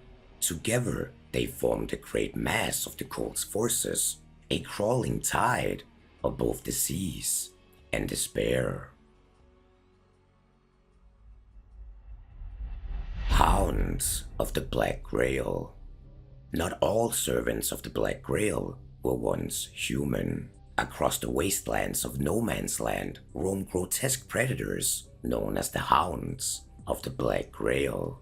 These creatures are the corrupted remains of canines and other beasts whose carcasses have been infested by the parasitic vermin spawned by the Grail itself. Their bodies are little more than animated carcasses, crawling with maggots and swarms of flies that burst from their wounds like living clouds. The flesh sloughs from their bones as they run, yet the unnatural vitality of the Grail continues to sustain them as they keep moving forward with terrifying speed. In many cases, these creatures are not a single animal, but rather grotesque amalgamations of both human, animals, and insect remains, fused together by the corruption of the plague, making it essentially a pool of disease, granted locomotion by the infernal will of Beelzebub himself. Their methods of attack is as horrifying as their appearance, for with their probing parasitic mouthparts, they are able to pierce the body of their victims, injecting fluids that can liquefy internal organs and leave the target completely paralyzed. The helpless victim is then left alive, but immobile, perfectly preparing it for the infection by the Heralds of Beelzebub, or consumption by the dark horrors that always follow in the wake of the Grail. Amalgams. When the Black Grail's infection escalates and spreads unchecked, the battlefield itself becomes fertile ground for new horrors. Among the most dreadful manifestations of Beelzebub's corruption are the creatures known as the Amalgams, vast, shambling masses formed from the bodies of the infected dead. When the plague sweeps across the battlefield, it leaves behind mountains of ruined flesh, the remains of fallen soldiers, the carcasses of slaughtered animals, dead swarms of vermin, and the countless fragments of life torn apart by war itself. Yet in the presence of the Black Grail, these remains do not simply decay. Bones begin to slide together through rivers of deceased blood, limbs knit into unnatural formations, and insects begin to burrow into the rotting tissue, binding it all into a single grotesque organism. And slowly, this obscene mass of corpses begins to rise, forming a towering creature composed of dozens, if not hundreds, of fused bodies. This is how an amalgam is born, and these monstrous entities shamble across the battlefields like walking hills of putrid flesh and decaying matter. Yet despite their grotesque construction, the amalgams are far from mindless. They are guided by the dark genius of Beelzebub, embodiments of the sin which he covets above all other, gluttony. Because of this, their hunger is insatiable, not merely for flesh, but for existence itself. Anything living that crosses their path is crushed beneath immense corpse-laden limbs and absorbed into the ever-growing bulk of the creature itself. Places steeped in death becomes fertile grounds for their birth. Anything from mass graves to battlefield charnel pits, medical trenches, or bunkers where desperate soldiers huddle among the dying. Once enough flesh has gathered, the mass begins to stir, and the creation begins. The amalgam is the embodiment of the true nature of Beelzebub's dominion. Nothing is wasted, nothing escapes consumption. All must rot, and all must serve. The Sin Eaters.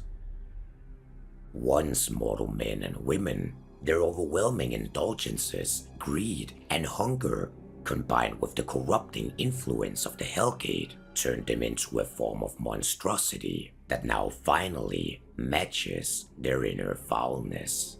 They are the embodiment of gluttony and greed, and in their pitiful existence, they do nothing but eat, vomit, and eat again.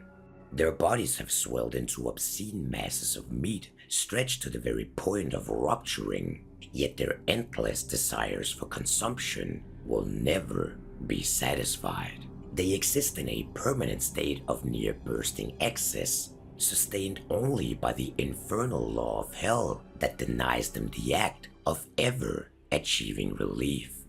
In combat, they will actively hunt down victims like a predator, not only with the intention to kill them, but also with the intention to devour them. For the Sin Eater's gluttony is not merely limited to the consumption of flesh, it also encompasses feeding on sin itself. Fear, guilt, perversion, and moral collapse are all rendered into sustenance within their bodies upon their devouring of human flesh. The more depraved the victim, the richer the feast, and entire battlefields, refugee columns, and collapsed congregations have been violated, turned into fertile hunting grounds, where the Sin Eaters grow stronger and stronger with every atrocity they are allowed to consume. The Scripture Guardians. With their origins lost, being nothing but a whisper to be the work of forgotten Kabbalistic masters or unearthed relics of a broken Jerusalem, there are many that argue that the Scripture Guardians should not exist. These entities are animate corpses or constructs, endlessly reciting sacred texts entrusted to them in death. Unable to think and unable to question, they carry on with their duties, for a Scripture Guardian serves whoever places a holy text into its hands, and the nature of the Scripture determines its allegiance, whether that be sanctified or desecrated alike. Capable of reading and speaking the one true language, they are able to unleash divine power with the indifference of an automaton or a machine. Any warband that commands a Scripture Guardian suddenly becomes able to wield Scripture as a weapon, all of its purpose stripped of mercy or interpretation. They now exist solely to enact the will encoded within the words they recite until they are either destroyed or reclaimed by the earth. A third of humanity no longer kneels to heaven. This is a fact.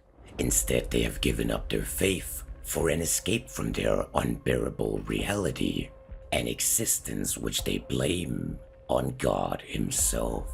The heretic legions are an army born for the very concept of rejection. They are formed from the depraved, the hopeless, the suffering, the vengeful, and the spiteful. Their perception of the Great War is not that of tragedy, it is instead the perception of liberation, and the hopes that their defiance through blasphemy will ultimately grant them the freedom from the oppression they have faced from God Himself. The Heretic Priests. Every heretic warband is built around a priest, for rebellion without doctrine will eventually collapse into nothing. These priests are not merely fallen clergy, they are ritual authorities whose bodies and minds have been reshaped to serve as conduits for the infernal will. Each of them has been pledged to a specific devil lord like Pazuzu or Geisen, and through this specific patron, they speak gospels on the battlefield with a power and influence that very few men of the faith are able to match. It is said that their profane gospel is so vile that it is capable of violating its recipients in both soul and flesh, bursting eyes and rupturing eardrums as they turn the very belief of the faithful against themselves. The Legion relies heavily on heretic priests to impose coherence on their physical manifestation of damnation.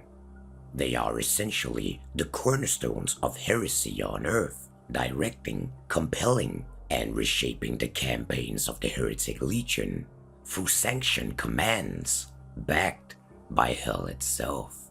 Yet the Heretic Priest is not just an ideological symbol of the Heretic Legion, it is also a leader on the battlefield, often being the first one over the trenches, advancing relentlessly against the forces of the faithful.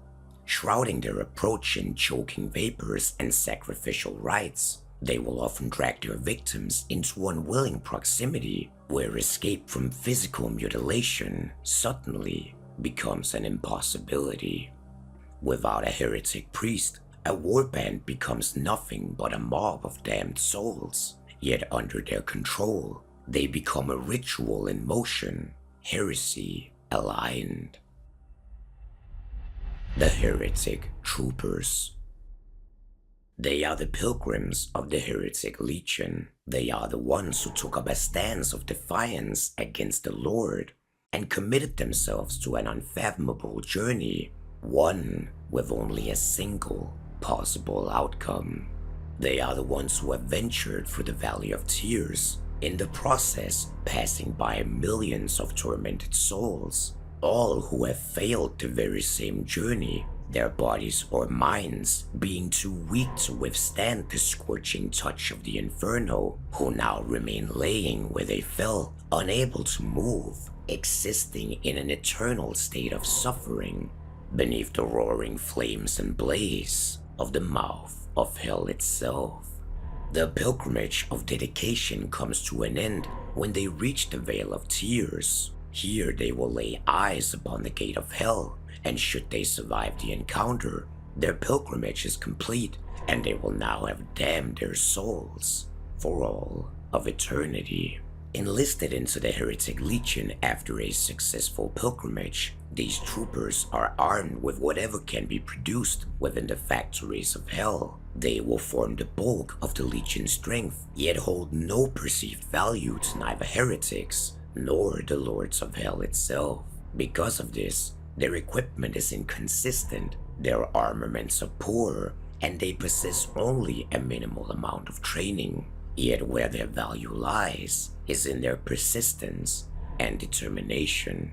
For any heretic trooper that advances across the battlefield is well aware of the fact that they are expendable, yet the dream of ascension through the ranks of the Legion is what keeps them going. For within the service of hell, when you have pledged your very soul to serving an archdevil, survival suddenly becomes secondary, and the demonstration of devotion takes priority.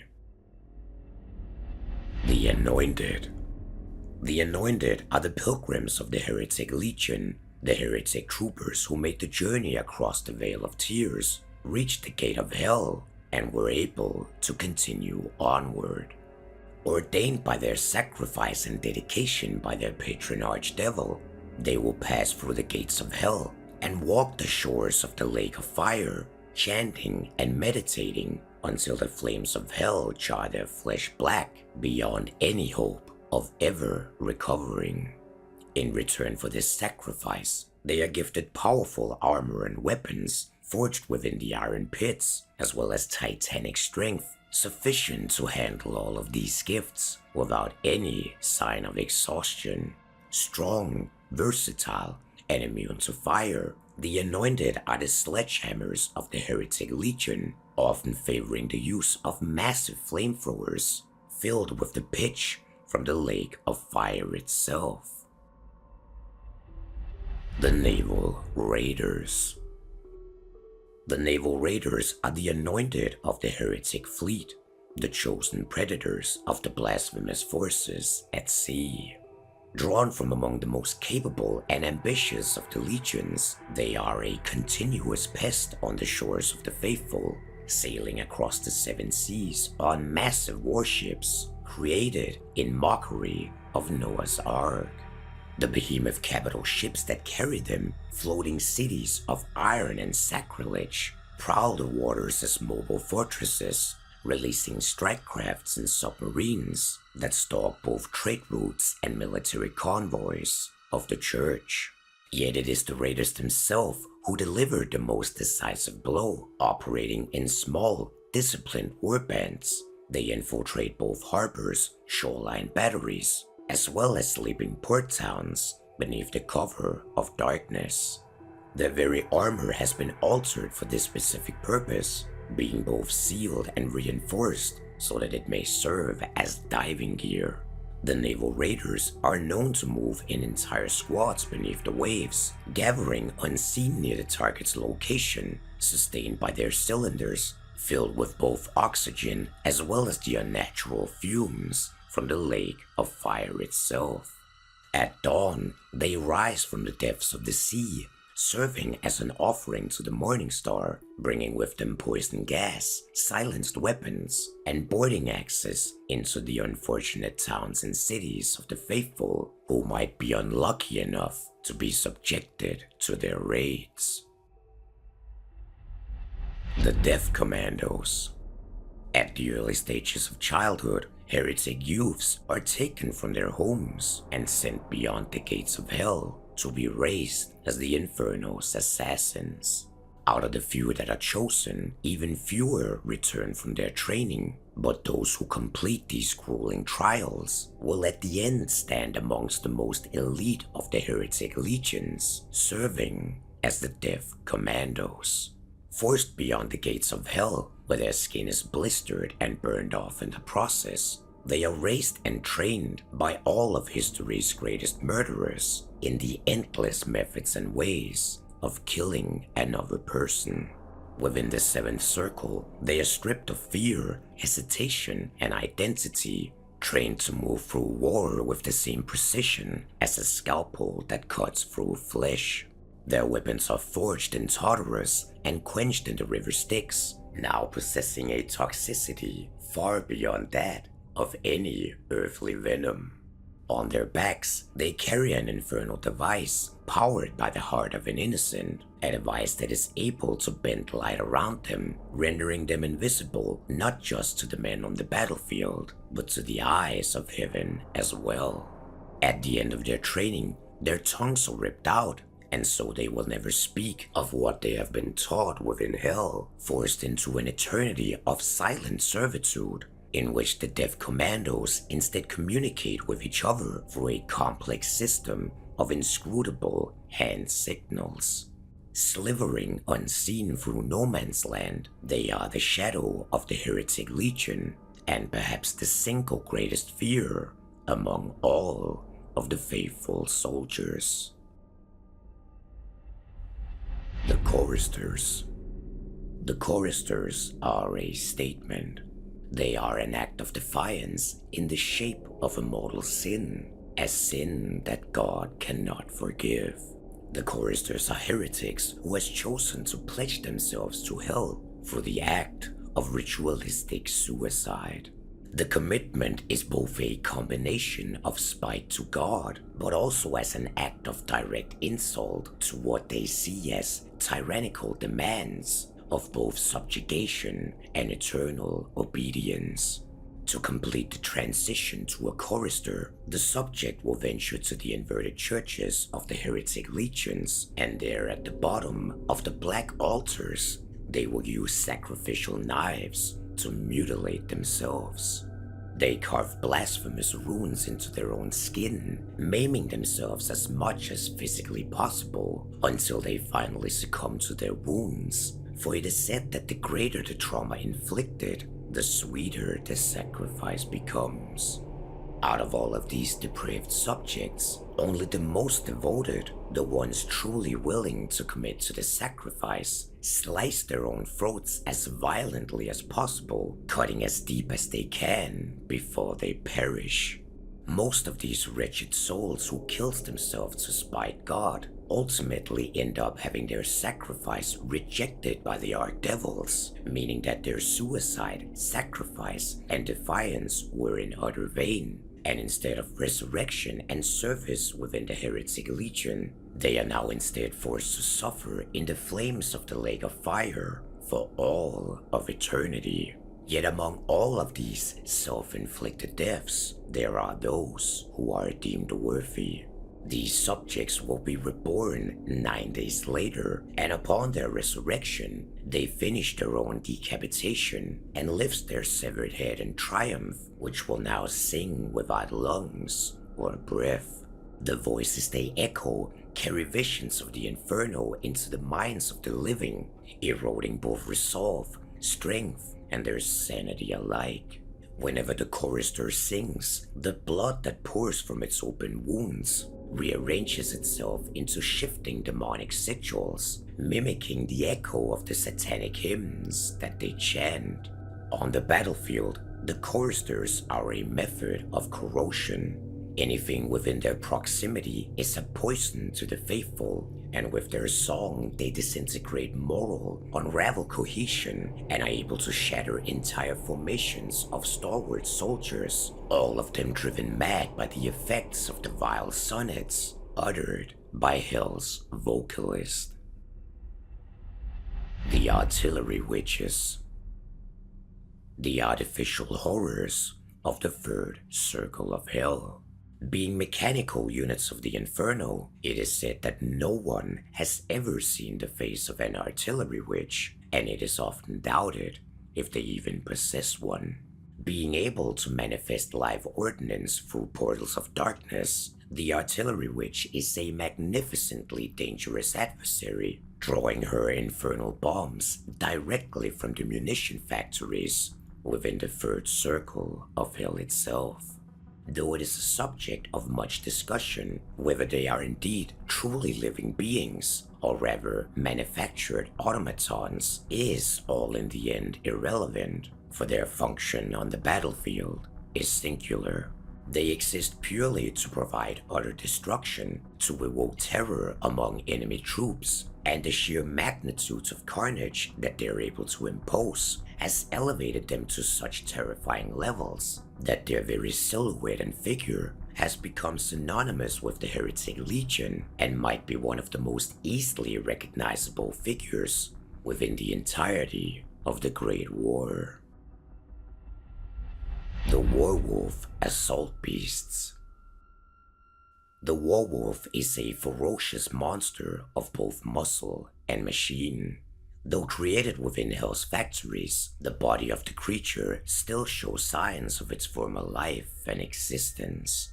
The flesh, the fur, and the claws all point to organic origin, yet its metal head and armor reveals deep biological mutilation, modification, and augmentation. Having been turned from creature into monster, it now charges ferociously across the battlefield, tearing through wire, flesh, and armor alike. It is the vanguard of the Heretic Legion, and they unleash the werewolves where men and obstacles must be removed immediately. Like a prowling wolf, they hunt wounded formations, finish off broken units, and leave nothing alive or intact enough to be able to rally. The Wretched. Not all who serve the Legion has chosen their damnation.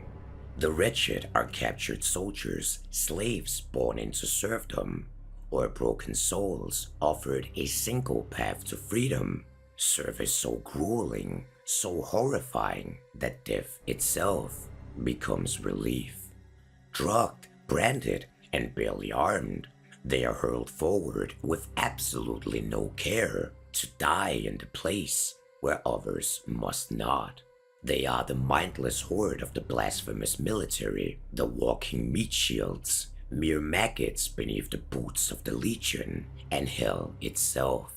Bound to poetic blood magic, each of their deaths is an unholy blessing, their dying breath acting as a catalyst which strengthens the elites of the Heretic Legion who commands them in battle. Yet within the wretched's agonizing life, there exists one small, tiny flicker of hope. For should a wretched somehow manage to destroy a worthy foe in battle, should they manage to slay an elite of the opposition, then the law of hell is invoked, a law which was created in the honor of Lucifer's rebellion, and this will not only grant them release from their servitude, it will also grant them acknowledgement, and in this process, their freedom. The Goetic Warlocks. Once they were priests, protectors, men of utter devotion, and this quality, this dedication to the faith of Christ, is exactly what makes them one of the deepest desires of the archdevils of hell. The Goetic Warlocks are created from the souls and bodies of captured holy men, where they, upon their imprisonment, is taken to the death factories of hell. Here they are forced into infernal contraptions and exposed to the unyielding fires of the inferno itself. The contraption burns away their skin and flesh before their still living skeleton is stamped with Goetic runes and sealed within infernal armor. The process is so agonizing, so incomprehensibly painful, that the men in their delirium of pain and suffering are willing to sign pacts with hell to avoid prolonging the torture for even a second longer. After pledging themselves to the service of the archdevils, they become the Goetic Warlocks, creatures of immensely powerful magic whose very gaze is vile enough to inflict necrosis on anything it touches. On the battlefield, they hunt the living with intimate cruelty, being known to drag victims through gated spaces to secluded places of execution, where it is said they will often tear off their victims' faces to wear them as a trophy. The difficulty associated with their capture and creation makes them a particular rare item within the forces of hell, and because of this, they are often used as a political asset within the realm of hell, where they are given by devils like Mammon to the most favored of their commanders. The Sin Eaters. Once mortal men and women, their overwhelming indulgences, greed, and hunger, combined with the corrupting influence of the Hellgate, turned them into a form of monstrosity that now finally matches their inner foulness. They are the embodiment of gluttony and greed, and in their pitiful existence, they do nothing but eat, vomit, and eat again. Their bodies have swelled into obscene masses of meat stretched to the very point of rupturing, yet their endless desires for consumption will never be satisfied. They exist in a permanent state of near bursting excess, sustained only by the infernal law of hell that denies them the act of ever achieving relief. In combat, they will actively hunt down victims like a predator, not only with the intention to kill them, but also with the intention to devour them. For the Sin Eater's gluttony is not merely limited to the consumption of flesh, it also encompasses feeding on sin itself. Fear, guilt, perversion, and moral collapse are all rendered into sustenance within their bodies upon their devouring of human flesh. The more depraved the victim, the richer the feast, and entire battlefields, refugee columns, and collapsed congregations have been violated, turned into fertile hunting grounds, where the sin-eaters grow stronger and stronger with every atrocity they are allowed to consume. The Scripture Guardians. With their origins lost, being nothing but a whisper to be the work of forgotten Kabbalistic masters or unearthed relics of a broken Jerusalem, there are many that argue that the Scripture Guardians should not exist. These entities are animate corpses or constructs, endlessly reciting sacred texts entrusted to them in death. Unable to think and unable to question, they carry on with their duties, for a Scripture Guardian serves whoever places a holy text into its hands, and the nature of the Scripture determines its allegiance, whether that be sanctified or desecrated alike. Capable of reading and speaking the one true language, they are able to unleash divine power with the indifference of an automaton or a machine. Any warband that commands a Scripture Guardian suddenly becomes able to wield Scripture as a weapon, all of its purpose stripped of mercy or interpretation. They now exist solely to enact the will encoded within the words they recite until they are either destroyed or reclaimed by the earth. Deep within the iron city of Dis, far beyond the reach of mortal light, the rulers of hell all gather in council. 7 archdevils who sits upon the thrones of ruin, each of them being the living embodiment of a deadly sin. In the roiling chaos of ever violent ambitions, each of these archdevils vie for their dominance and dominion, all of them divided, yet still paradoxically also united. For despite their internal conflict, all of the archdevils come together for one single purpose: the conquest of God's creations. And it is from this infernal cord that the warbands of hell emerge, half-bred demons of unholy unions, nightmarish creatures, goetic sorcerers, and an endless swarm of damned souls yearning at the chance to tear apart the world of the faithful. They are the fury of hell in the war against God, led by the devils who reside at the bottomless pit of eternal damnation. This is the cord of the 7-headed serpent. Praetors. There are few entities that spill into the mortal world who hold the same authority that is comparable to that of a praetor. These massive figures are often mistaken by mortal men to be actual archdevils in the flesh, but that is not the case. The praetors are the field commanders of the court of the 7-headed serpent, one of the few half-demons that are entrusted with leading infernal expeditions beyond the gates of hell and into the war-torn lands of the Great War. But unlike the eternally damned creatures that exist within the depths of hell, the praetors are not full-blooded demons, but instead cambions, unnatural offspring that has been formed in the union between archdevils and animals such as jackals or hyenas. Their bodies are a reflection of this blasphemous heritage, and many of them bear grotesque deformities or unnatural proportions, yet none of these are more unsettling than the 4 faces that the half-demon possesses. It is said that each of these mouths is capable of independent thought and speech, yet at birth, the 4th mouth and face, the most human-like of them all, is ripped away by the midwives of Lilith, both to scorn their heritage as a fallen angel, as well as a statement to mock the Trinity, leaving the praetor with 3 faces, each of them able to weave webs of lies and hypnotic magic through 3 voices that can speak on the same subject simultaneously.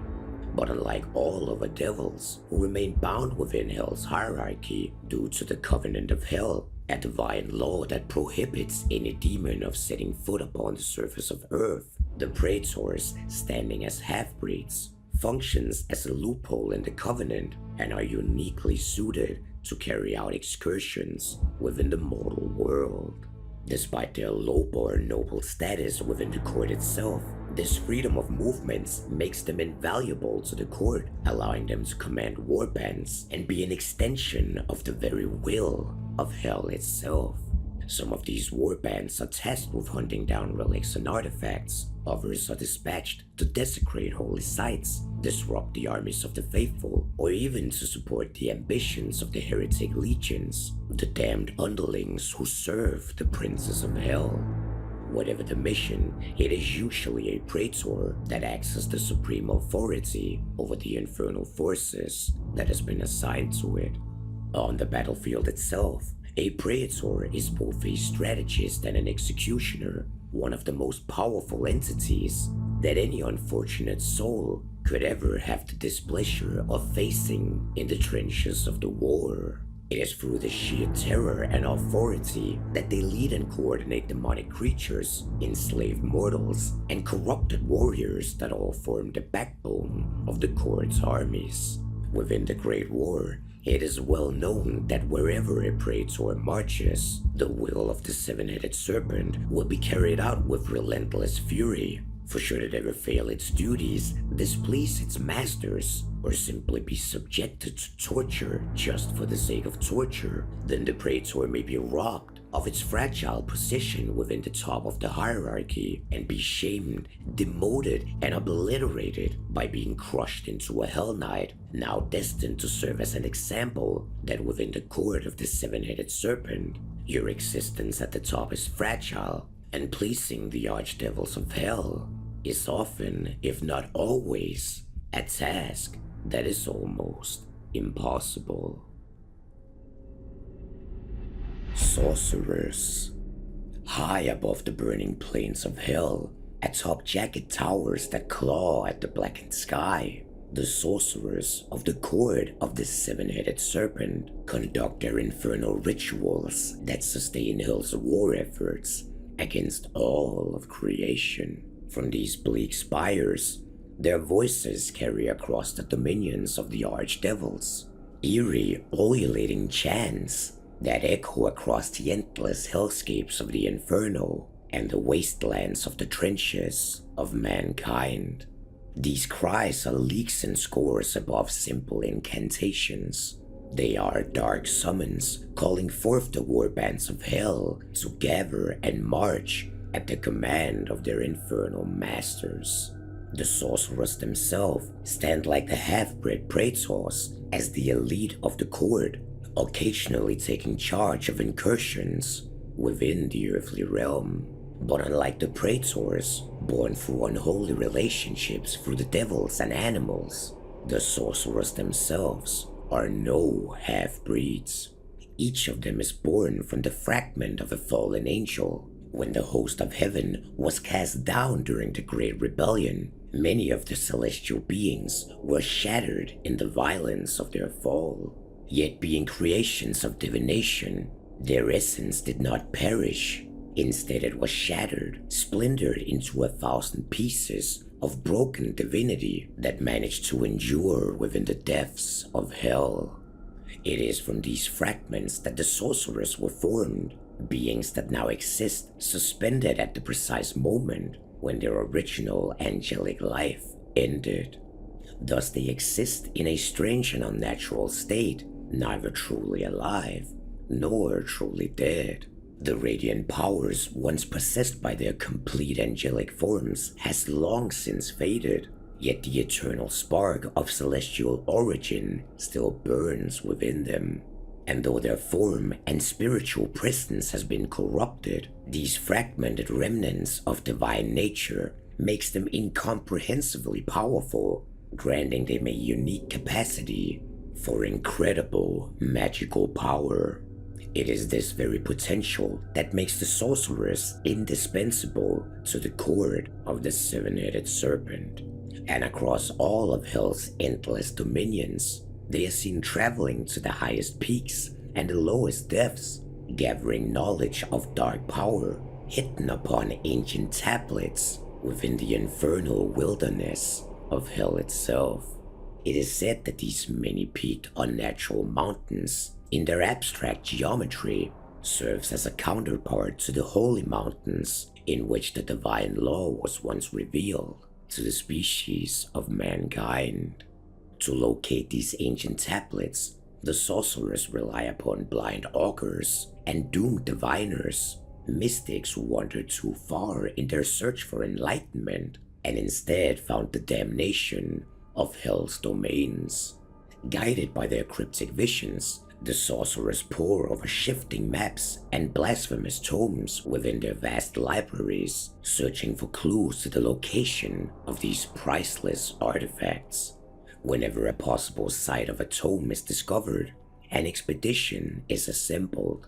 Yet to journey to such mountains may take centuries, for it is said that time in hell flows in uneven tides, some of which surge forward and others backwards without warning.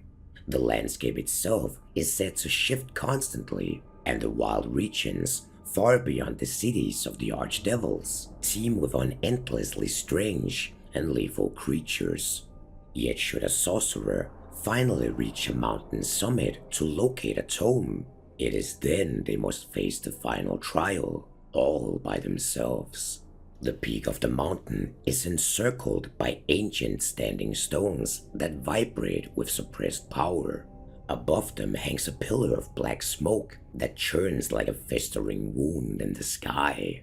From within that smoke, voices whisper, entities that judge whether the sorcerer is worthy of the knowledge which they seek. In this instance, most are deemed unworthy, and those who fail this test are consumed slowly by the tablet that they hope to claim. Over the course of 7 agonizing years, their bodies melt away as the relic drains what remains of their corrupted divinity, strengthening the magic carved upon its surface, enhancing its potential for a future seeker. Yet should a sorcerer be deemed worthy and survive the ordeal, they will return with the tablet, and its content will be deciphered. Hosts of demon scribes are tasked with translating the ancient script, the knowledge contained within these relics being so immensely dangerous that entire infernal domains have been annihilated in the very second spells had been discovered and unleashed without proper understanding. Yet the existence of an infernal sorcerer is a constant waging of risk against reward. For though the potential outcome might be excruciating pain and suffering, the rewards of achievements are irresistible. A sorcerer who successfully masters one of these tablets becomes a powerful practitioner of goetic magic, being able to wield spells drawn from the very essence of one of the 7 deadly sins.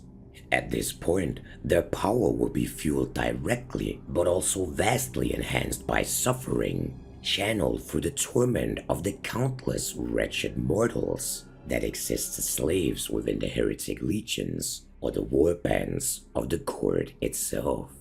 They are the living remnants of heaven's fall, broken shards of divinity, now wielded as weapons of the court against creation itself. Yoke Fiends. Within the infernal hierarchies of the court of this 7-headed serpent, the very act of cruelty is an institutionalized concept. At the very bottom of this pit of torment stands the wretched, human slaves within the heretic legion or hell itself, suffering in constant punishment to serve as catalysts for the harvesting of goetic blood magic. Among the creatures tasked with enforcing this brutal order are the monstrous overseers, known as Yoke Fiends. These grotesque beings serve as the slave masters of Hell's warbands, responsible for controlling and directing the countless wretched, the shackled souls and condemned prisoners who form the lowest ranks of Hell's armies. The Yoke Fiends themselves are the twisted stillbirths of cursed devils, 1,000 generations that has grown ever more debased and feeble, crossbred with various beasts of the field by sadistic infernal bio-priests. Lacking any significant intelligence and tortured by their own perverse existence, they are a creature filled with malice, fit for nothing but the crudest tasks of hell. It is said that within the innermost chamber of their black heart remains the tiniest polluted shard of divinity, part of a cruel legacy of their once angelic forefathers. It is this dim knowledge and their repulsive state of continuous inbreeding that fills the yoke fiends with an unending hatred and envy towards any part of creation that stands untouched by hell's corruption. To the wretched themselves, who march beneath the gaze of the yoke fiends, they are more terrifying than any enemy they could ever encounter, for they wield their authority through relentless brutality, tormenting those who falter and executing those who attempt to flee. Yet despite their cruelty, they are far more than simple torturers. The yoke fiends are disciplined overseers who understands their role within hell's vast war machine, and they maintain the fragile structure that allows these hordes of unwilling soldiers to function as an organized force. They are the very embodiment of hell's most fundamental doctrine, the fact that the weak exist only to serve the strong. Hell Knights. Within the court of the seven-headed serpent, one can find the dreadful figures known as the Hell Knights. These towering soldiers are not exactly demons in the traditional sense, nor are they ordinary mortals corrupted by infernal influence. What they are instead are warriors who have been broken, not just spiritually and mentally, but physically as well, remade into instruments of hell's will. The creation, or perhaps rather, the transformation into a Hell Knight is a brutal and excruciating process. For these warriors were once powerful fighters, such as praetors, yet through failure or punishment, these individuals have been subjected to unimaginable torment as their bodies were shattered and crushed beyond any shape of recognition. What remains of them now has been sealed away within massive suits of infernal armor, their broken forms fused into the machinery of war. When not deployed in battle, the Hell Knights are kept imprisoned within their iron shells, chained and restrained like beasts awaiting release. The armor that binds their devastated existence is both a prison and a weapon, forcing the warrior inside to exist in a constant state of eternal suffering. However, when the moment for war arrives, the living prisoners are unleashed. The armor of the Hell Knights grant them both tremendous strength and resilience, turning them into walking engines of hellish destruction. Their massive weapons are able to crush both bone and steel alike, while their sheer durability allows them to wade through gunfire and explosions that would annihilate any human. Yet the true horror of the Hell Knight lies not in their strength, durability, or relentlessness, but rather in the torment of their existence. For the ceaseless agony that has been inflicted upon them during their creation never truly ends, and so in this state of endless suffering, it fuels their hatred, turning them into berserk champions who hurls themselves into battle with a relentless fury of hell that no living creature could ever hope to match. They are hell's weapons, forged from pain, living reminders that within the inferno, even the strongest warriors are nothing more than tools, and should you ever disappoint your masters, the dark pit of punishment is essentially bottomless. Desecrated Saints. It is hard to argue that the most profane weapon wielded by the court of the seven-headed serpent are the abominations known as the Desecrated Saints. These horrific monstrosities are not simply corrupted mortals, They are something far more terrible, a deliberate mockery of the sacred and heaven as well. The creation of a desecrated saint begins with corruption. It is the very act of twisting a figure of the faithful, whether it would be priests, holy warriors, miracle workers, or other individuals that had been touched by divine grace, to slowly, one step at a time, give in to temptation and embrace one of the deadly sins of hell. Whatever their stumbling upon the path of righteousness may be, the plan finally culminates in its climax as the devoted of the faithful finally dies. After their fall, they will find themselves awakened in hell, encased within unholy reliquaries that has now become their prison. Their body and soul are broken, twisted through infernal rituals that bind demonic forces to what was once sacred flesh and an elevated spirit of being. The transformation is both horrific and grim, and the result is the inversion of sanctity, now irradiating terrifying corruption instead of divine grace. The desecrated saints are the embodiment of unholy inversion, a mockery of heaven itself, for where these faithful figures once inspired devotion, they now spread nothing but despair. Their very existence a message from hell to the faithful. No one is safe, nothing is sacred, and all of you can be corrupted. Hunter of the left-hand path. Within the bottomless pits of hell, it is almost impossible to differentiate one horror from another. Yet even among this endless evil and incomprehensible fuel for nightmares, there are still some who stand apart even from hell's own champions. Some of these figures are known as the Hunters of the Left-Hand Path. Unlike the Praetors or Hell Knights, who are forged through dark rituals or infernal power, the Hunters themselves follow a darker and much more personal road. They are mortal men who have deliberately embraced the forbidden philosophies as well as rituals that has led them away from the divine order and towards absolute self-mastery through corruption. For it is important to understand that the left-hand path is not merely a creed, it is a way of life built upon the rejection of all moral restraint. Those who walk it seek power above everything else, believing that through devotion to the infernal forces of the world, they may transcend the limitations that has been imposed upon ordinary humanity. This philosophy and hunt for ancient knowledge has made the Hunters of the Left-Hand Path able to move in the ley lines of hell, something that is mirrored within the fallen world of creation. This particular ability allows the Hunters to move unerringly through any terrain they may encounter to find the perfect spots of ambush before they disappear back into the shadows where the barriers between both worlds are weak.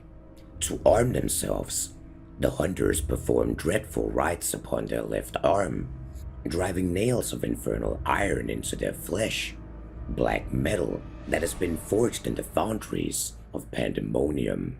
Their left arm grows into warped, wicked shape, often taking the form of a mighty hunting bow that fires arrows fashioned from the hunter's tainted blood.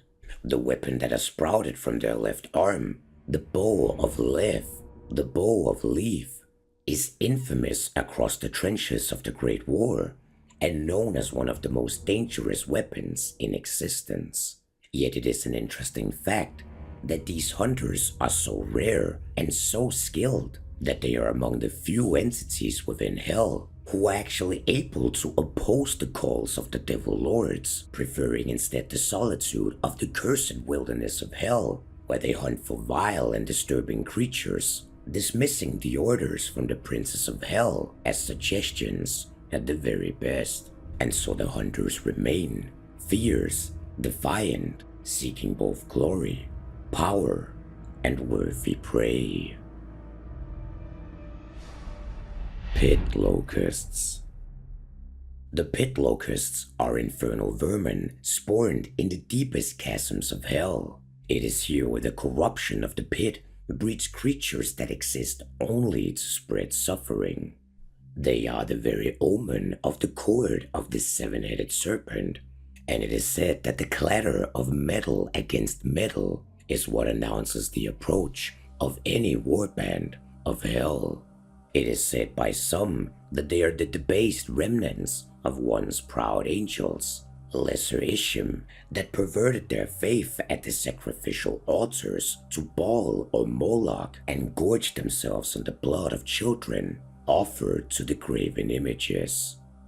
Whatever the creature's true origin might be, it is well known that their ferociousness and bloodlust made them a vital part to Hell's success in the first battle of the Great War, which saw the Levant overrun in a sting of great victories for the darker forces, where the pit locusts themselves played an instrumental part in scattering the formations of humans who refused to bend the knee to the noble lords of hell. As a reward for their part in these battles, the pit locusts have been granted the right to hunt with the cord of the seven-headed serpent, to take their shares of the spoils, and gorge themselves on anyone who is vanquished in their wake. The Goetic Warlocks. Once they were priests, protectors, men of utter devotion, and this quality, this dedication to the faith of Christ, is exactly what makes them one of the deepest desires of the archdevils of hell. The Goetic Warlocks are created from the souls and bodies of captured holy men, where they, upon their imprisonment, is taken to the death factories of hell. Here they are forced into infernal contraptions and exposed to the unyielding fires of the inferno itself. The contraption burns away their skin and flesh before their still living skeleton is stamped with Goetic runes and sealed within infernal armor. The process is so agonizing, so incomprehensibly painful, that the men in their delirium of pain and suffering are willing to sign pacts with hell to avoid prolonging the torture for even a second longer. After pledging themselves to the service of the archdevils, they become the Goetic Warlocks, creatures of immensely powerful magic whose very gaze is vile enough to inflict necrosis on anything it touches. On the battlefield, they hunt the living with intimate cruelty, being known to drag victims through gated spaces to secluded places of execution, where it is said they will often tear off their victims' faces to wear them as a trophy. The difficulty associated with their capture and creation makes them a particular rare item within the forces of hell, and because of this, they are often used as a political asset within the realm of hell, where they are given by devils like Mammon to the most favored of their commanders. The Sin Eaters. Once mortal men and women, their overwhelming indulgences, greed, and hunger, combined with the corrupting influence of the Hellgate, turned them into a form of monstrosity that now finally matches their inner foulness. They are the embodiment of gluttony and greed, and in their pitiful existence, they do nothing but eat, vomit, and eat again.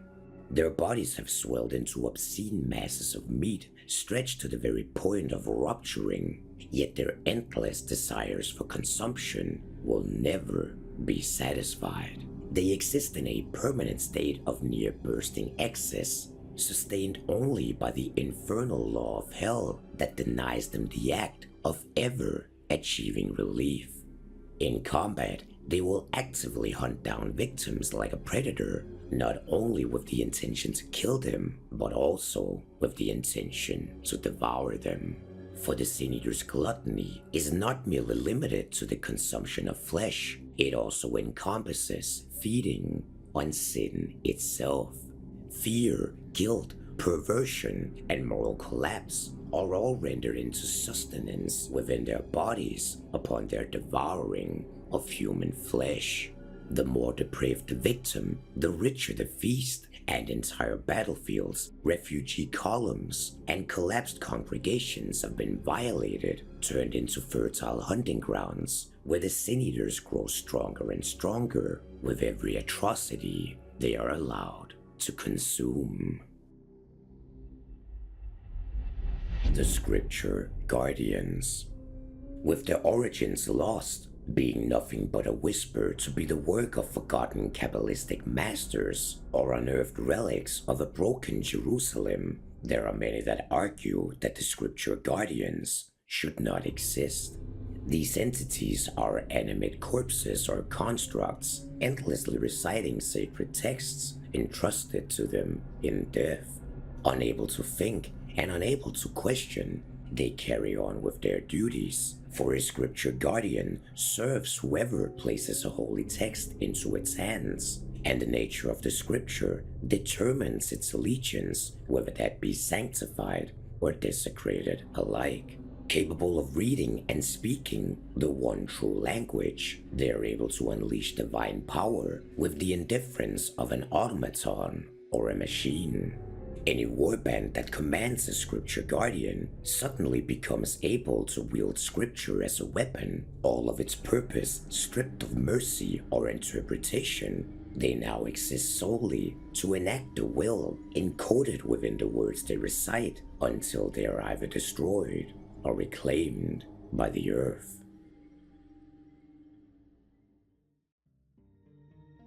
As always, a big thanks goes out to the Hunters Lounge, specifically the exclusive Johnny Sevens, the exclusive Gitchy Boy, the exclusive War Monk, the exclusive The Cayute, and the exclusive Rat. The VIPs, Corvo Bearslayer, Derivative, Doug Powell, Dustin the Grim, Fritz, Gino Lucero, Goose, Hambone, Jiminel Bob, Corey Peterson, Michael Fornell, Mordev Menace, Mr. Mouse, Ryan, Slip, Stas Biestic, Sunrise Phoenix, TJ Crane, Texas Toast, and the Wizard of Copper. And of course, all the regulars. If you want to support the channel, then consider signing up as a member either here on YouTube or on Patreon for as little as $1 a month. Link is in the description below. And thank you all for watching. I'll see you on the next one.